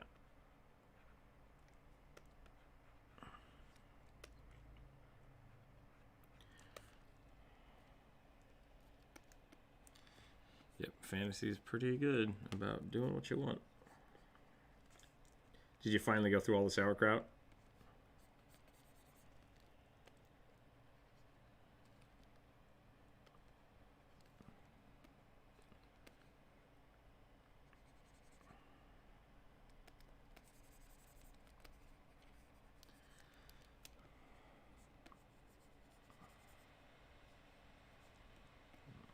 I don't know.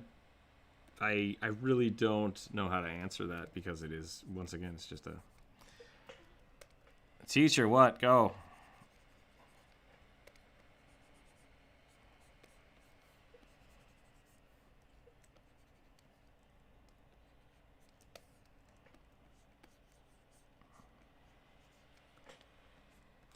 Yeah.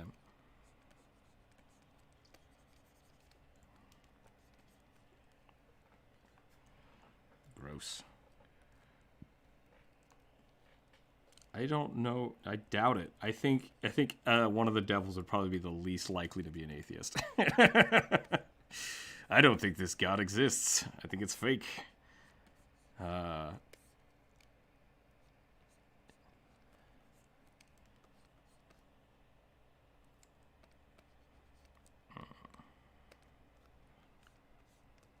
Well, then you just answered your own question.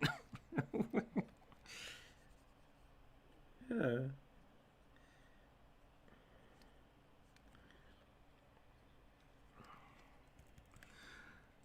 Lord Battle. That was your one sentence. Yeah, you get one sentence for lore battles.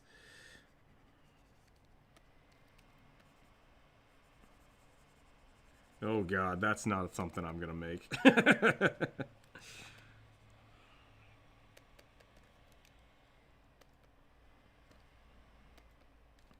What was it? Someone did a epic rap battles of Critical Role. I hated it. Like, I'm sorry. Yeah, it was really weird. I appreciate that you made something that was kind of unique, but I did not like it. I'm not. I don't hate lore. I don't. The problem is we can't. This is not something where we can like. It's not a talk show where we debate lore. It's not. If you want a talk show where we discuss lore, start your own YouTube channel, and I will watch it because that sounds kind of cool. But I'm not good at knowing the lore, and so usually it just ends up to me being yelled at by people, and I have nothing to contribute. So, why don't I know my lore? Because I'm just not interested in it. My knowledge history is a dump stat. So.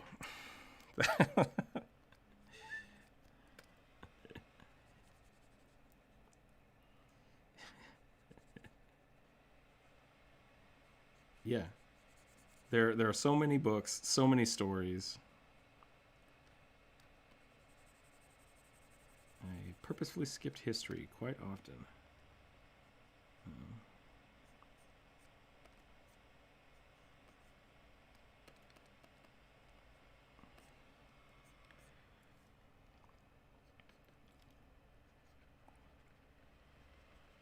Here's the thing. I've run, I'm going to say 12 different campaigns in my life that I use over and over again.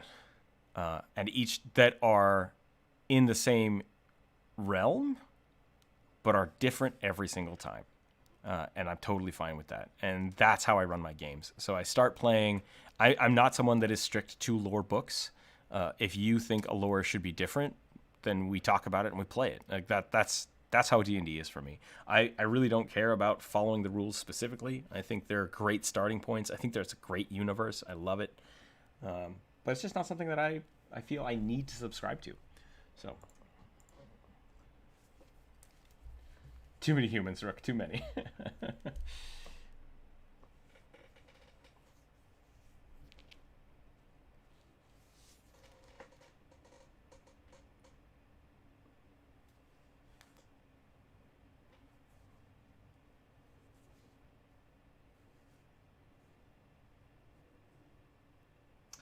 That's the big thing about me. So when we're talking about fantasy realms, there are no facts.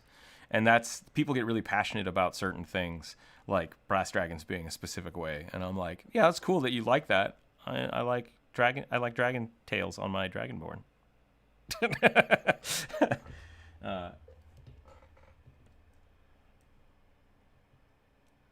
In D&D, yeah. Every different material plane. Yeah, exactly.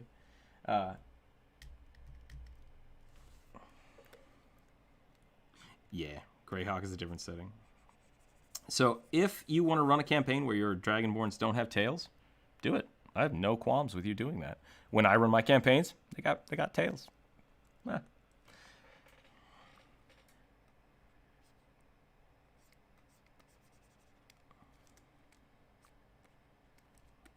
Yep, sure.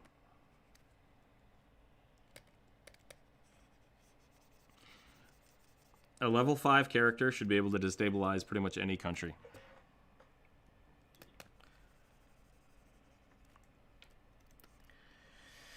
All right, we got base colors. Yo.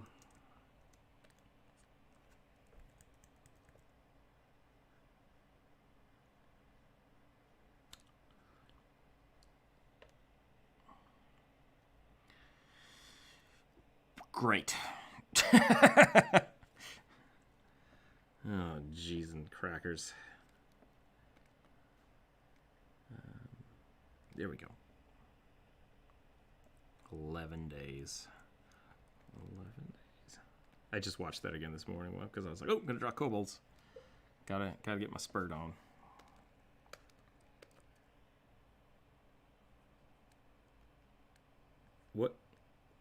Yeah, what about that video? Okay. Yep. It's a little out of. Yeah. A little confused. How about another dragon as a necrotic breath weapon? Yeah. JU, I think that's great.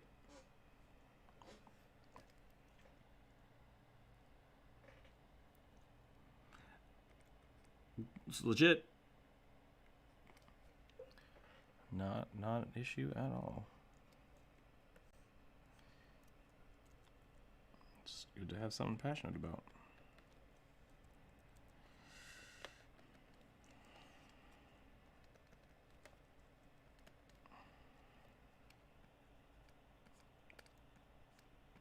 Nope. Definitely finding things to make you not depressed is a good way to get through the day. This is too dark. How can I lighten this up? This this club is too dark. It's physically too dark. I need to lighten it up. The conversation was going a little dark. If you do feel like you need to talk to somebody, I would highly suggest doing that. Yeah, I don't want people to be depressed. It's never good, but don't be afraid to ask for help. Talk to a therapist. Talk to your doctors.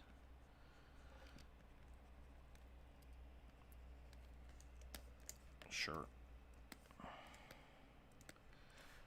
And then they'll do that. Oop. That. All right. Good luck. Whoop. That was loud. No.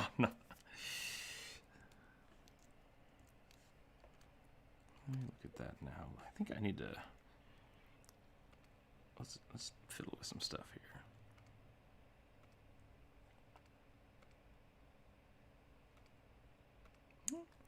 Huh. Let's fiddle with the colors a little bit.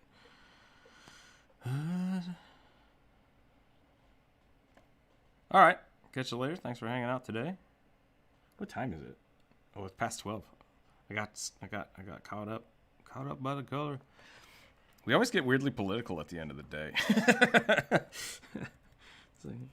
It's so strange.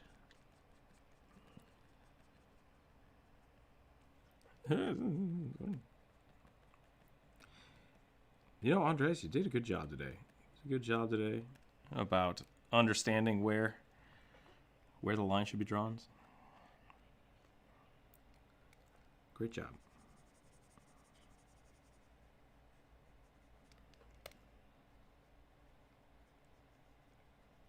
Yeah, that's hard in an audio medium. But I think we did a good job about not really talking over each other today, which was really good. It's a lot better. It's a lot better at it. And it really is going to be something where we need to let people talk and then wait and then see if someone else has something to say. Yeah, it happens.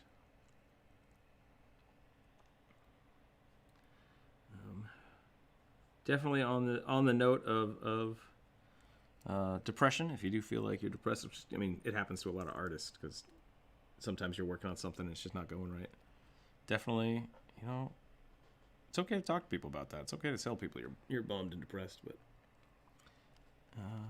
I hope you have a good safety system for that. Talking to people. If you don't have someone to talk to, talk to the chat. Poke into the Discord and be like, hey, I just want to talk to someone. I just need to hang out. That's okay too.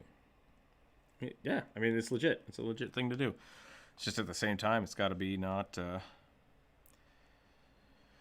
Well, no, I want to say, I have in the past run into issues of if you need to talk, great. You can't be the only one that can talk. And that's not someone that I would say is in this chat. This is in old chat rooms I've been in where it becomes, and this was actually specifically what I'm talking about is I knew someone that anytime someone would share art, they would automatically drown it out with their art because it's like, no, you don't get it. I'm the one who's getting my art looked at. It's like, that's not how this is. This is a group thing. Everyone should share. If someone posts art, wait 20 minutes, wait 30 minutes, and then post your art. Like, it's not going anywhere. Let other people have time. But if you need... Sorry, go ahead.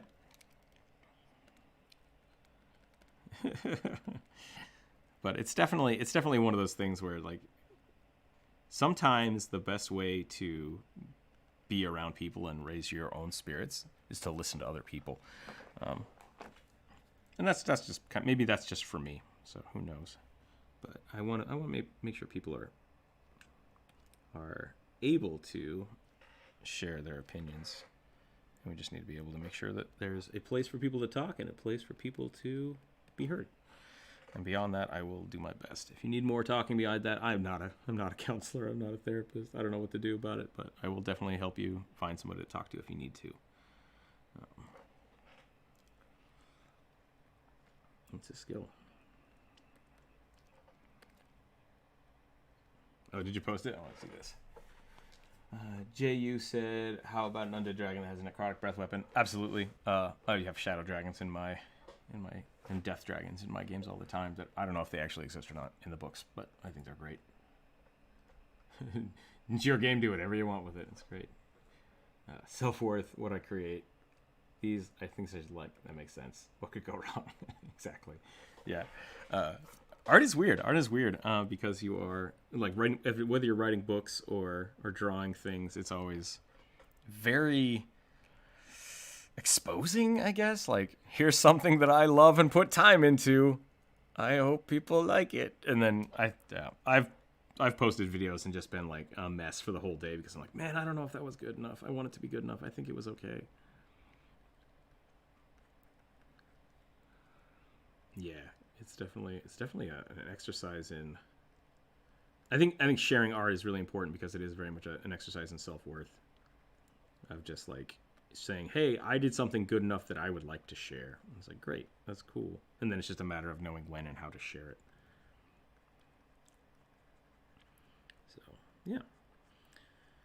I'm still struggling to make a happy, fun place for the Discord. And I will always be trying to make it better. And, if you need help with something, let me know.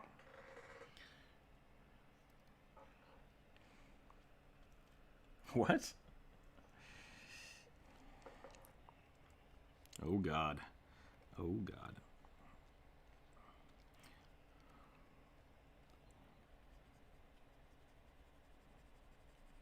Yeah, it's a good comic. Check that out in the live stream chat. I think I'm going to... Yeah, Sarah Scribble's great.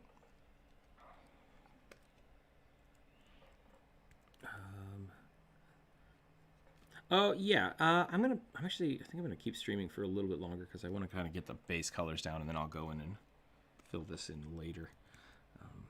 I'm actually pretty close to being done with that anyway, so let's get this shoulder. What color should this shoulder be? Probably the same as the head. It's just all made out of wood. Yeah, I think.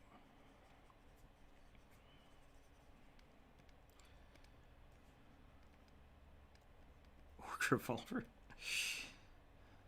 Oh, is that the big, the orc artificer thing?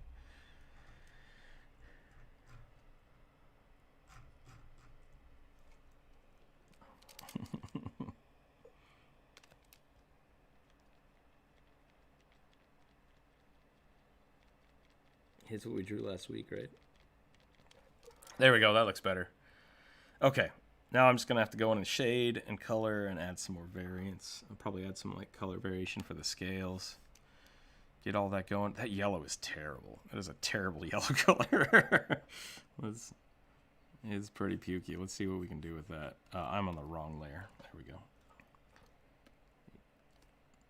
Yeah. Let's try to get it a little darker. I think we can probably just... There we go. That's better. It's a lot. And then image. Let's see if we can adjust that out a little bit. There we go. That's better. It's a fickle process, yeah. Hell yeah.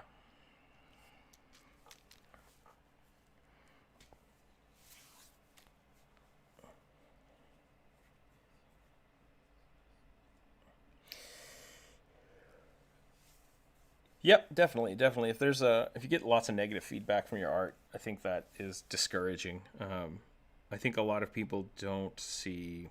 This is my experience with especially younger artists, people that are coming out from high school to college that have never really shown their art show their art and then get lots and lots of feedback and criticism.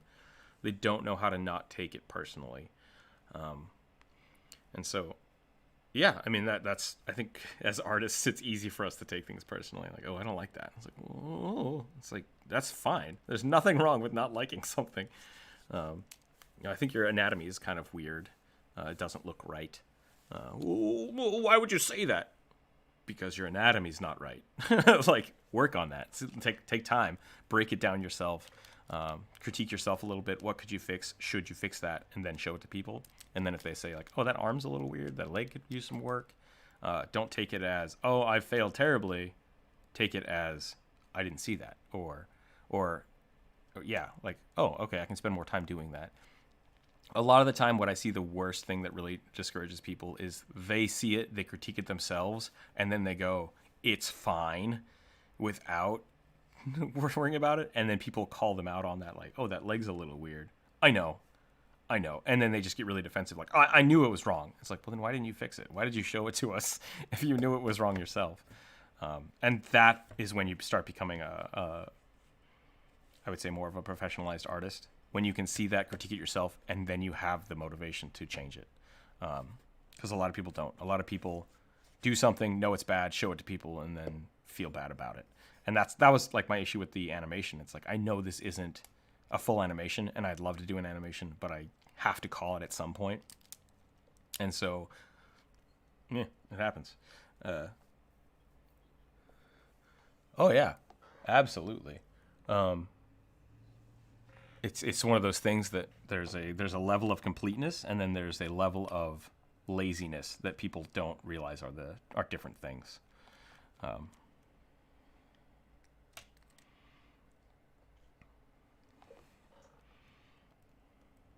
Yeah.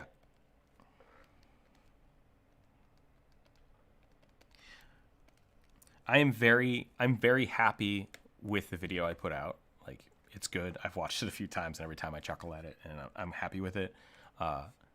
In the future, I would love to be able to spend more times and refine things, but I don't think I'll be able to. Like, that's about the level of video I can put out right now. So it's things I'm going to work on, and that's good self-critique.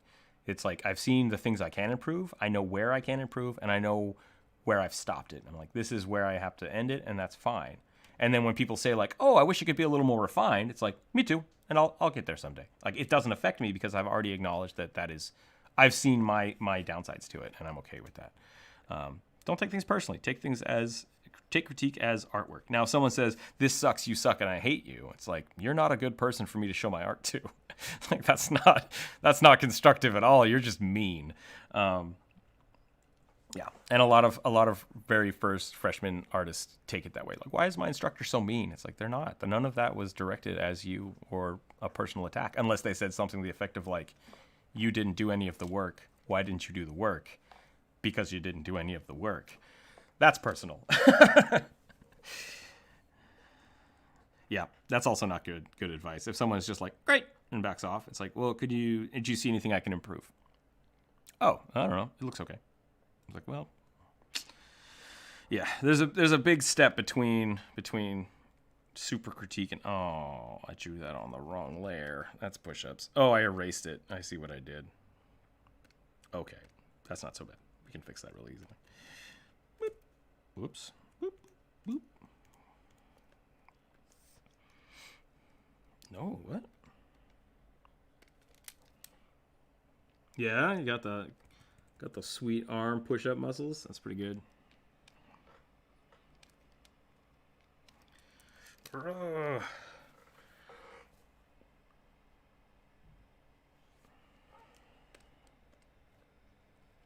That's good.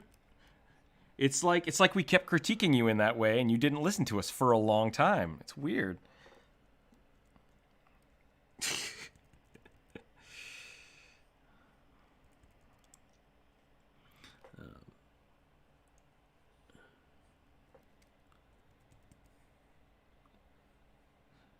Well, part of that is knowing how many layers to have, and I think that's something that people need to learn. Ugh, that's bad. I don't like that at all. It depends on what you're doing. Like with painting, I the only time I will have, like even right now, you can see I have my line layer, and then I have this filter layer, which is just for like quick, dirty line reference. I won't have this at the end. This is the same thing. I'm just playing with shadows. And then I have my paint layer, which is solid colors, and I have this is literally just so I can select the figure really fast. So at the end of the day, I'm going to have 2 layers and a background. That's it, because I like just painting it in. In the meantime, I'm going to make probably 3 more layers. I'm going to have a shadow layer, a highlight layer, and a detail layer, and then I'll compress those when I'm done with them. Work what's comfortable. And if you keep running into an issue where like, oh, I keep merging it down and then I have to delete a bunch of stuff, it's like, maybe don't merge them down just yet. Like, really find a workflow that works for you. There's no perfect way to do it.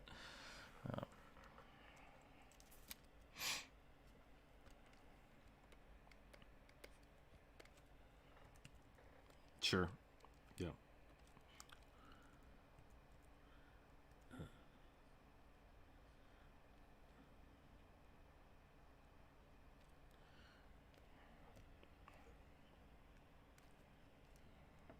Yeah, I mean, I know a lot of people that really, really good artists that just don't give a crap about digital art. And so when they do digital art, they do everything on the background layer because they're just like, I just need to cut this and place this and do it. And it's like, I don't know how you came up with what you did. It looks awesome. You didn't use Photoshop for shit. Like, you could have done this in Paint, and what you did was still successful. So, yeah.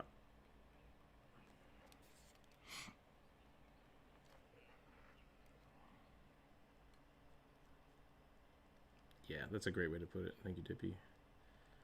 Just go with what works. If it doesn't work, change it. Do something different. Just like me using the round brush, there are lots of artists. Hell, the brain not good. The Drawfee cast each have their own brush that they just love using, and they use it all the time. And they have 1 or 2 others they use for different things. I rarely don't use the round brush. I used to use the square brush all the time, and that came out really cool for painting. And I've since moved away from that painting style, so now I'm doing kind of marker stuff, which I dig.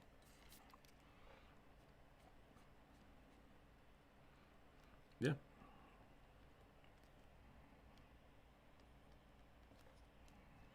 It's definitely just kind of... Yeah, mechanical pencils I loved them for a long time, and then I discovered that I liked something different. There's nothing wrong with either of those things. Let's get some more wood texture on here.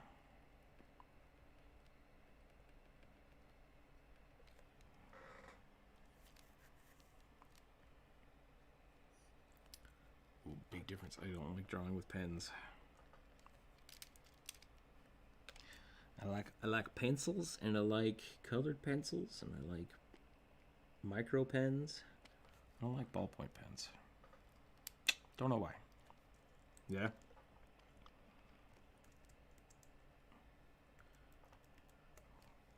Okay.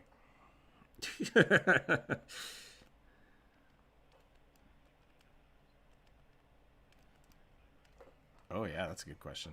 What artists inspire you at the moment?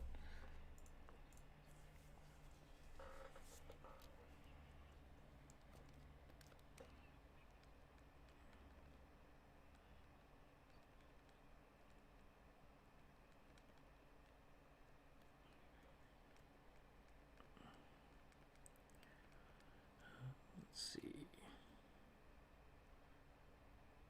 I've been looking at... I've been going over a whole bunch of Frazetta stuff in my sketchbooks lately, for no reason. I've gotten back into it. Let me think.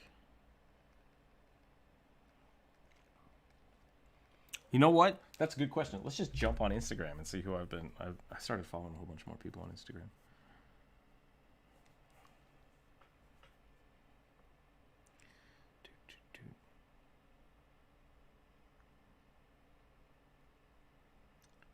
Why is that?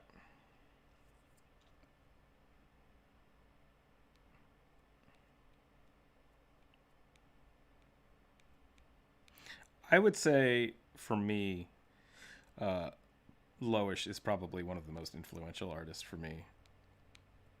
Loish. She's really good. She's come up with Lois.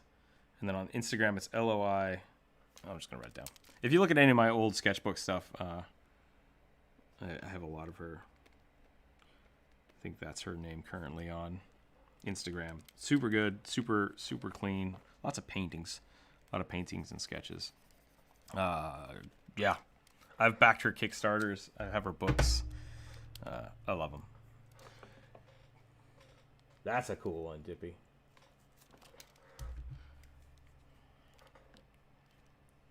Yeah. How's that feel, Jonas? If you have not safe for work artists, like that's legit too. Just, don't post that stuff in the Discord without putting it in the not safe for work. Yeah.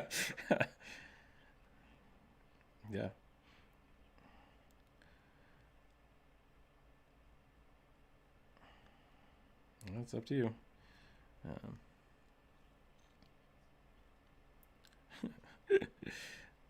Let's talk about our kinks. Let's not. Let's just not do that.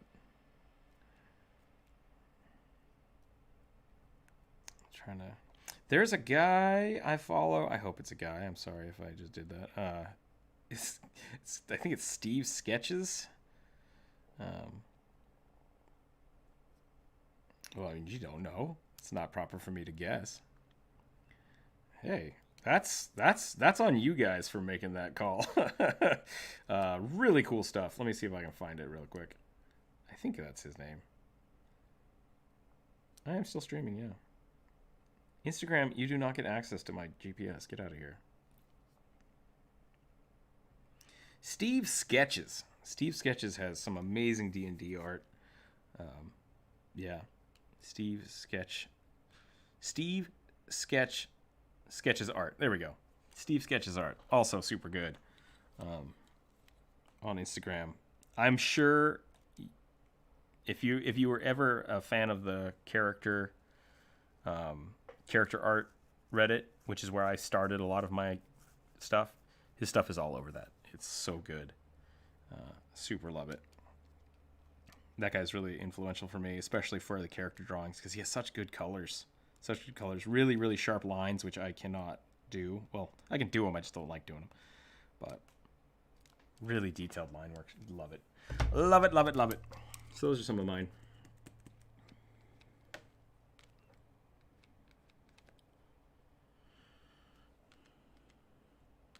Is it really good armor that exposes the boob area? Is that, or the...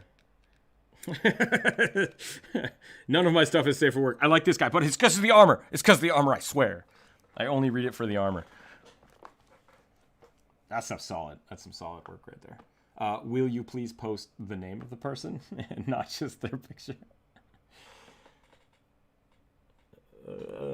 Still feels kind of, yeah. Like, so see how Dippy quoted the person whose art it was? Yeah, I would prefer you did it that way. Polygraph.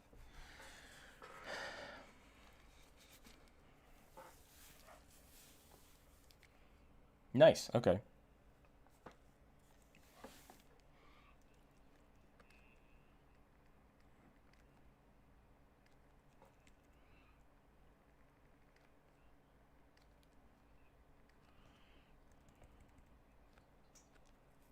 Interesting.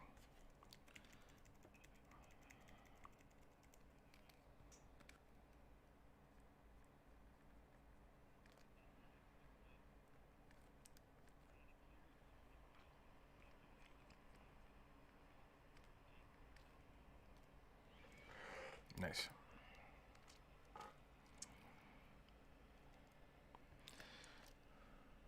Did you find some of my artwork?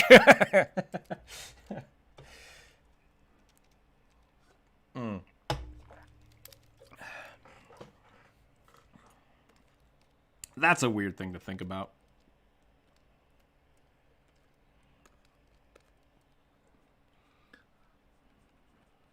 I let people rationalize their need to sketch art instead of painting. Oh, man.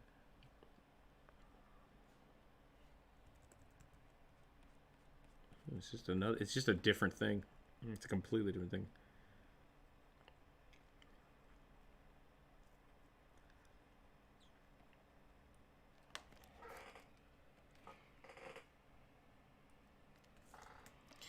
Oh man.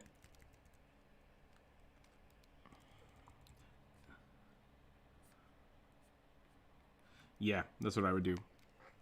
Something I've discovered is my Cintiq, the colors are really bad. I don't know if it's just because it's old or because of how the screen is. So whenever I'm finished with one of my commissions, I have to save it, open it up on my computer with with a better monitor, do all the color corrections there, and then save it again.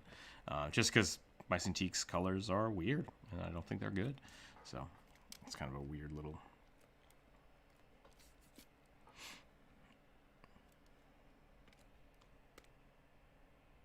Okay, so we're going to take this and we're going to shift that to a blue. Oh, yeah. Oh, yeah.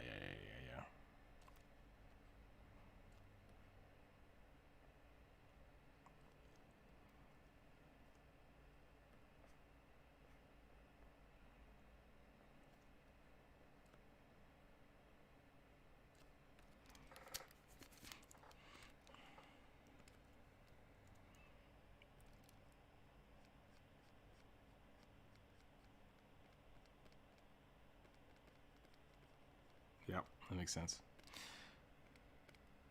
Hey, branding, that's half the battle. Okay, so this gradient is now going to become my...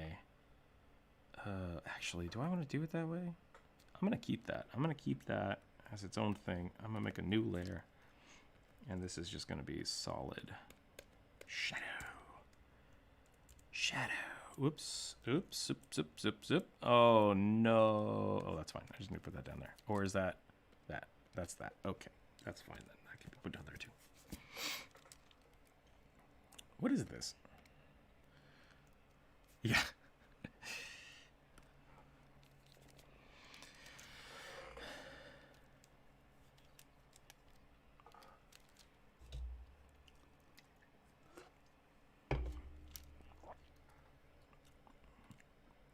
That's very possible. It's very, very possible.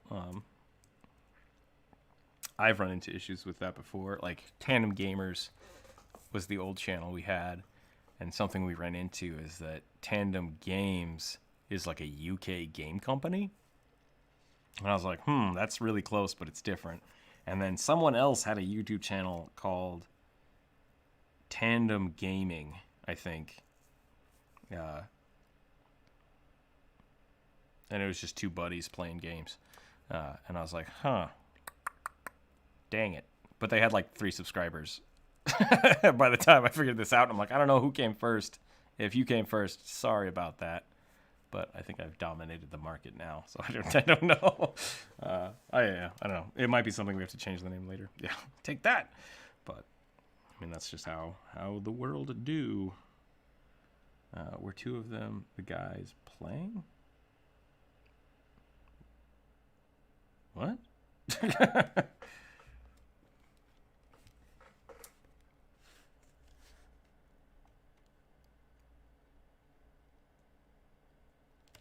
documentary about kobolds. That's pretty funny. You said they 3 subscribers, and they were 2 guys.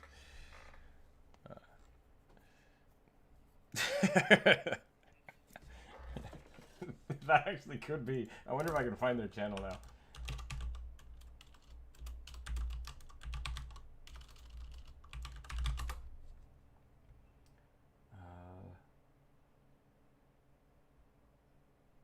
Here we go. Is this them?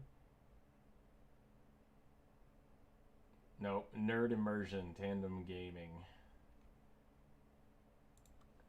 That's different. Looks like Nerd Immersion. Maybe they changed their whole name.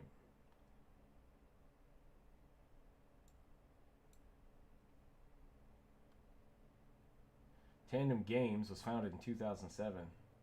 Web-based RPG domain heroes. Who knows? Who knows? We're moving on. Okay, so I'm going to turn this into a multiply layer. I'm going to drop this. I'm actually going to do this as a soft light layer. soft light looks better. I'll leave the opacity high, and now I'm going to create a layer, and we're just going to start going.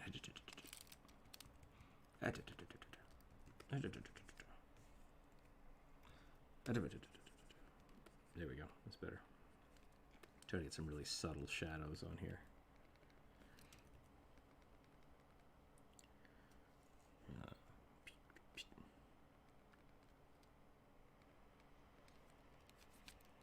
That's a good way to do art, is just to learn from everywhere.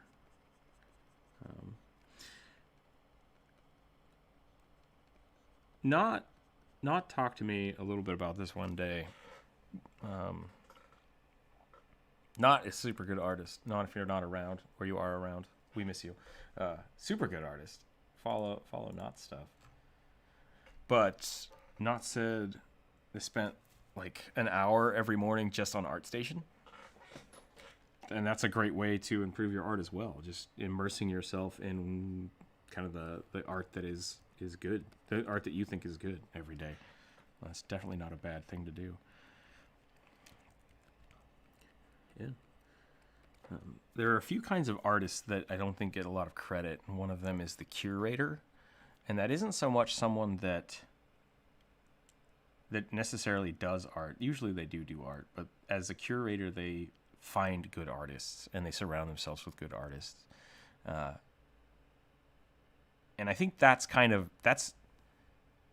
a good thing that there's not a lot of people, because people will always kind of collect art, right? And get the things they like. But the people that can curate art in a way, and there's some really good, like the D&D forums that just like, here's some really good D&D art I found today. Like that's an important thing. And I think there's some really good people out there that are good at that. I think there's a lot of really bad people, or people that are bad at it, like myself. I'm not good at just picking the art that should be shown to people, because my tastes are fickle, and I like things one day and like them less the next day. So, what's up? Did you get booted? Peter Lynn, yeah, Peter Lynn, super good. Actually, I talked to Peter a few times on Instagram about his Dragonborn, because his Dragonborn were super influential when I started drawing dragons for the dragon video. I love the way he textures the scales. Super good. Looked at a lot of his stuff to get inspired for that. Definitely worth following.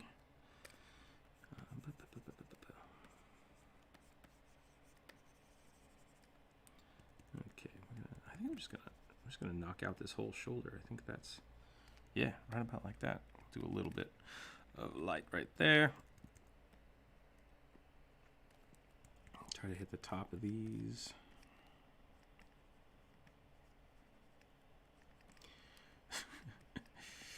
Yeah.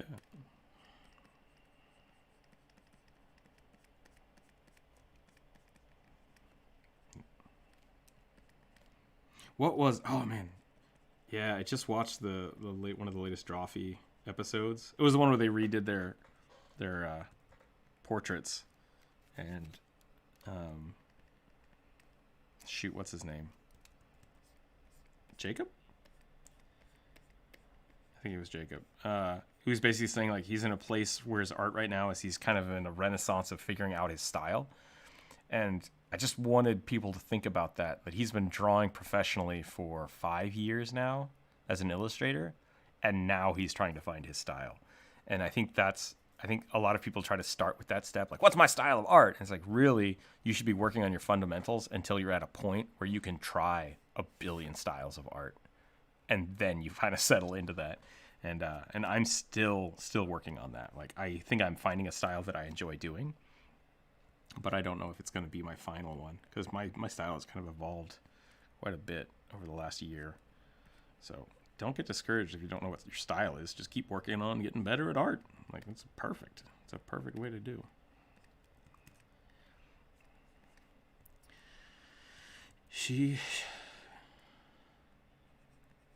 Super solid.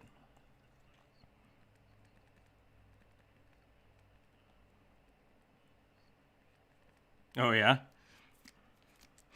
That sounds super cool. No, Karina is super solid. She has really, really good anatomy fundamentals. Like, her lines are placed perfectly. And I think that's something that, like, Jonas is really solid with, too. I think you passively understand how a lot of anatomy works. And that's something that you just get from lots of practice. Mm-hmm. No, absolutely. And that's the thing. Like, the more good art you look at, you'll start picking things up without really thinking about it.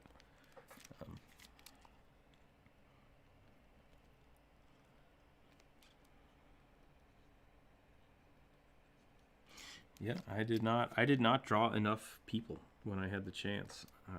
I just didn't. Something I know I'm weak at, and I'm trying to get better at it by doing my sketchbooks the way I'm doing them now, where I'm just doing like photo studies every night, a little bit. Which is why I'm back to Frazetta, because it's not a person, but I like the way Frazetta draws, and so I'm doing photo studies of Frazetta's work. Because I want my style to start taking on that effect, or that.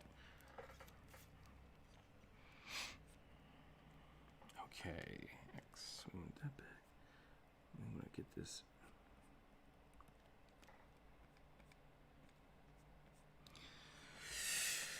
Tiny art for me takes a lot longer.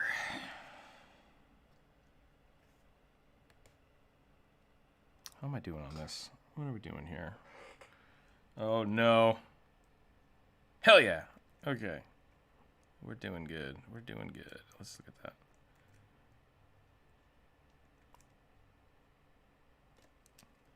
Just, yeah.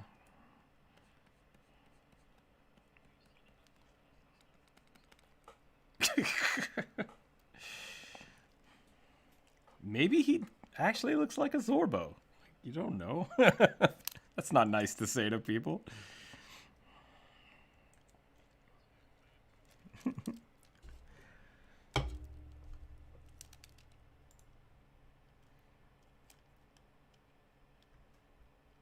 Woo! I just found out my last D&D campaign I leveled up. It's gonna be dope. It's gonna be dope.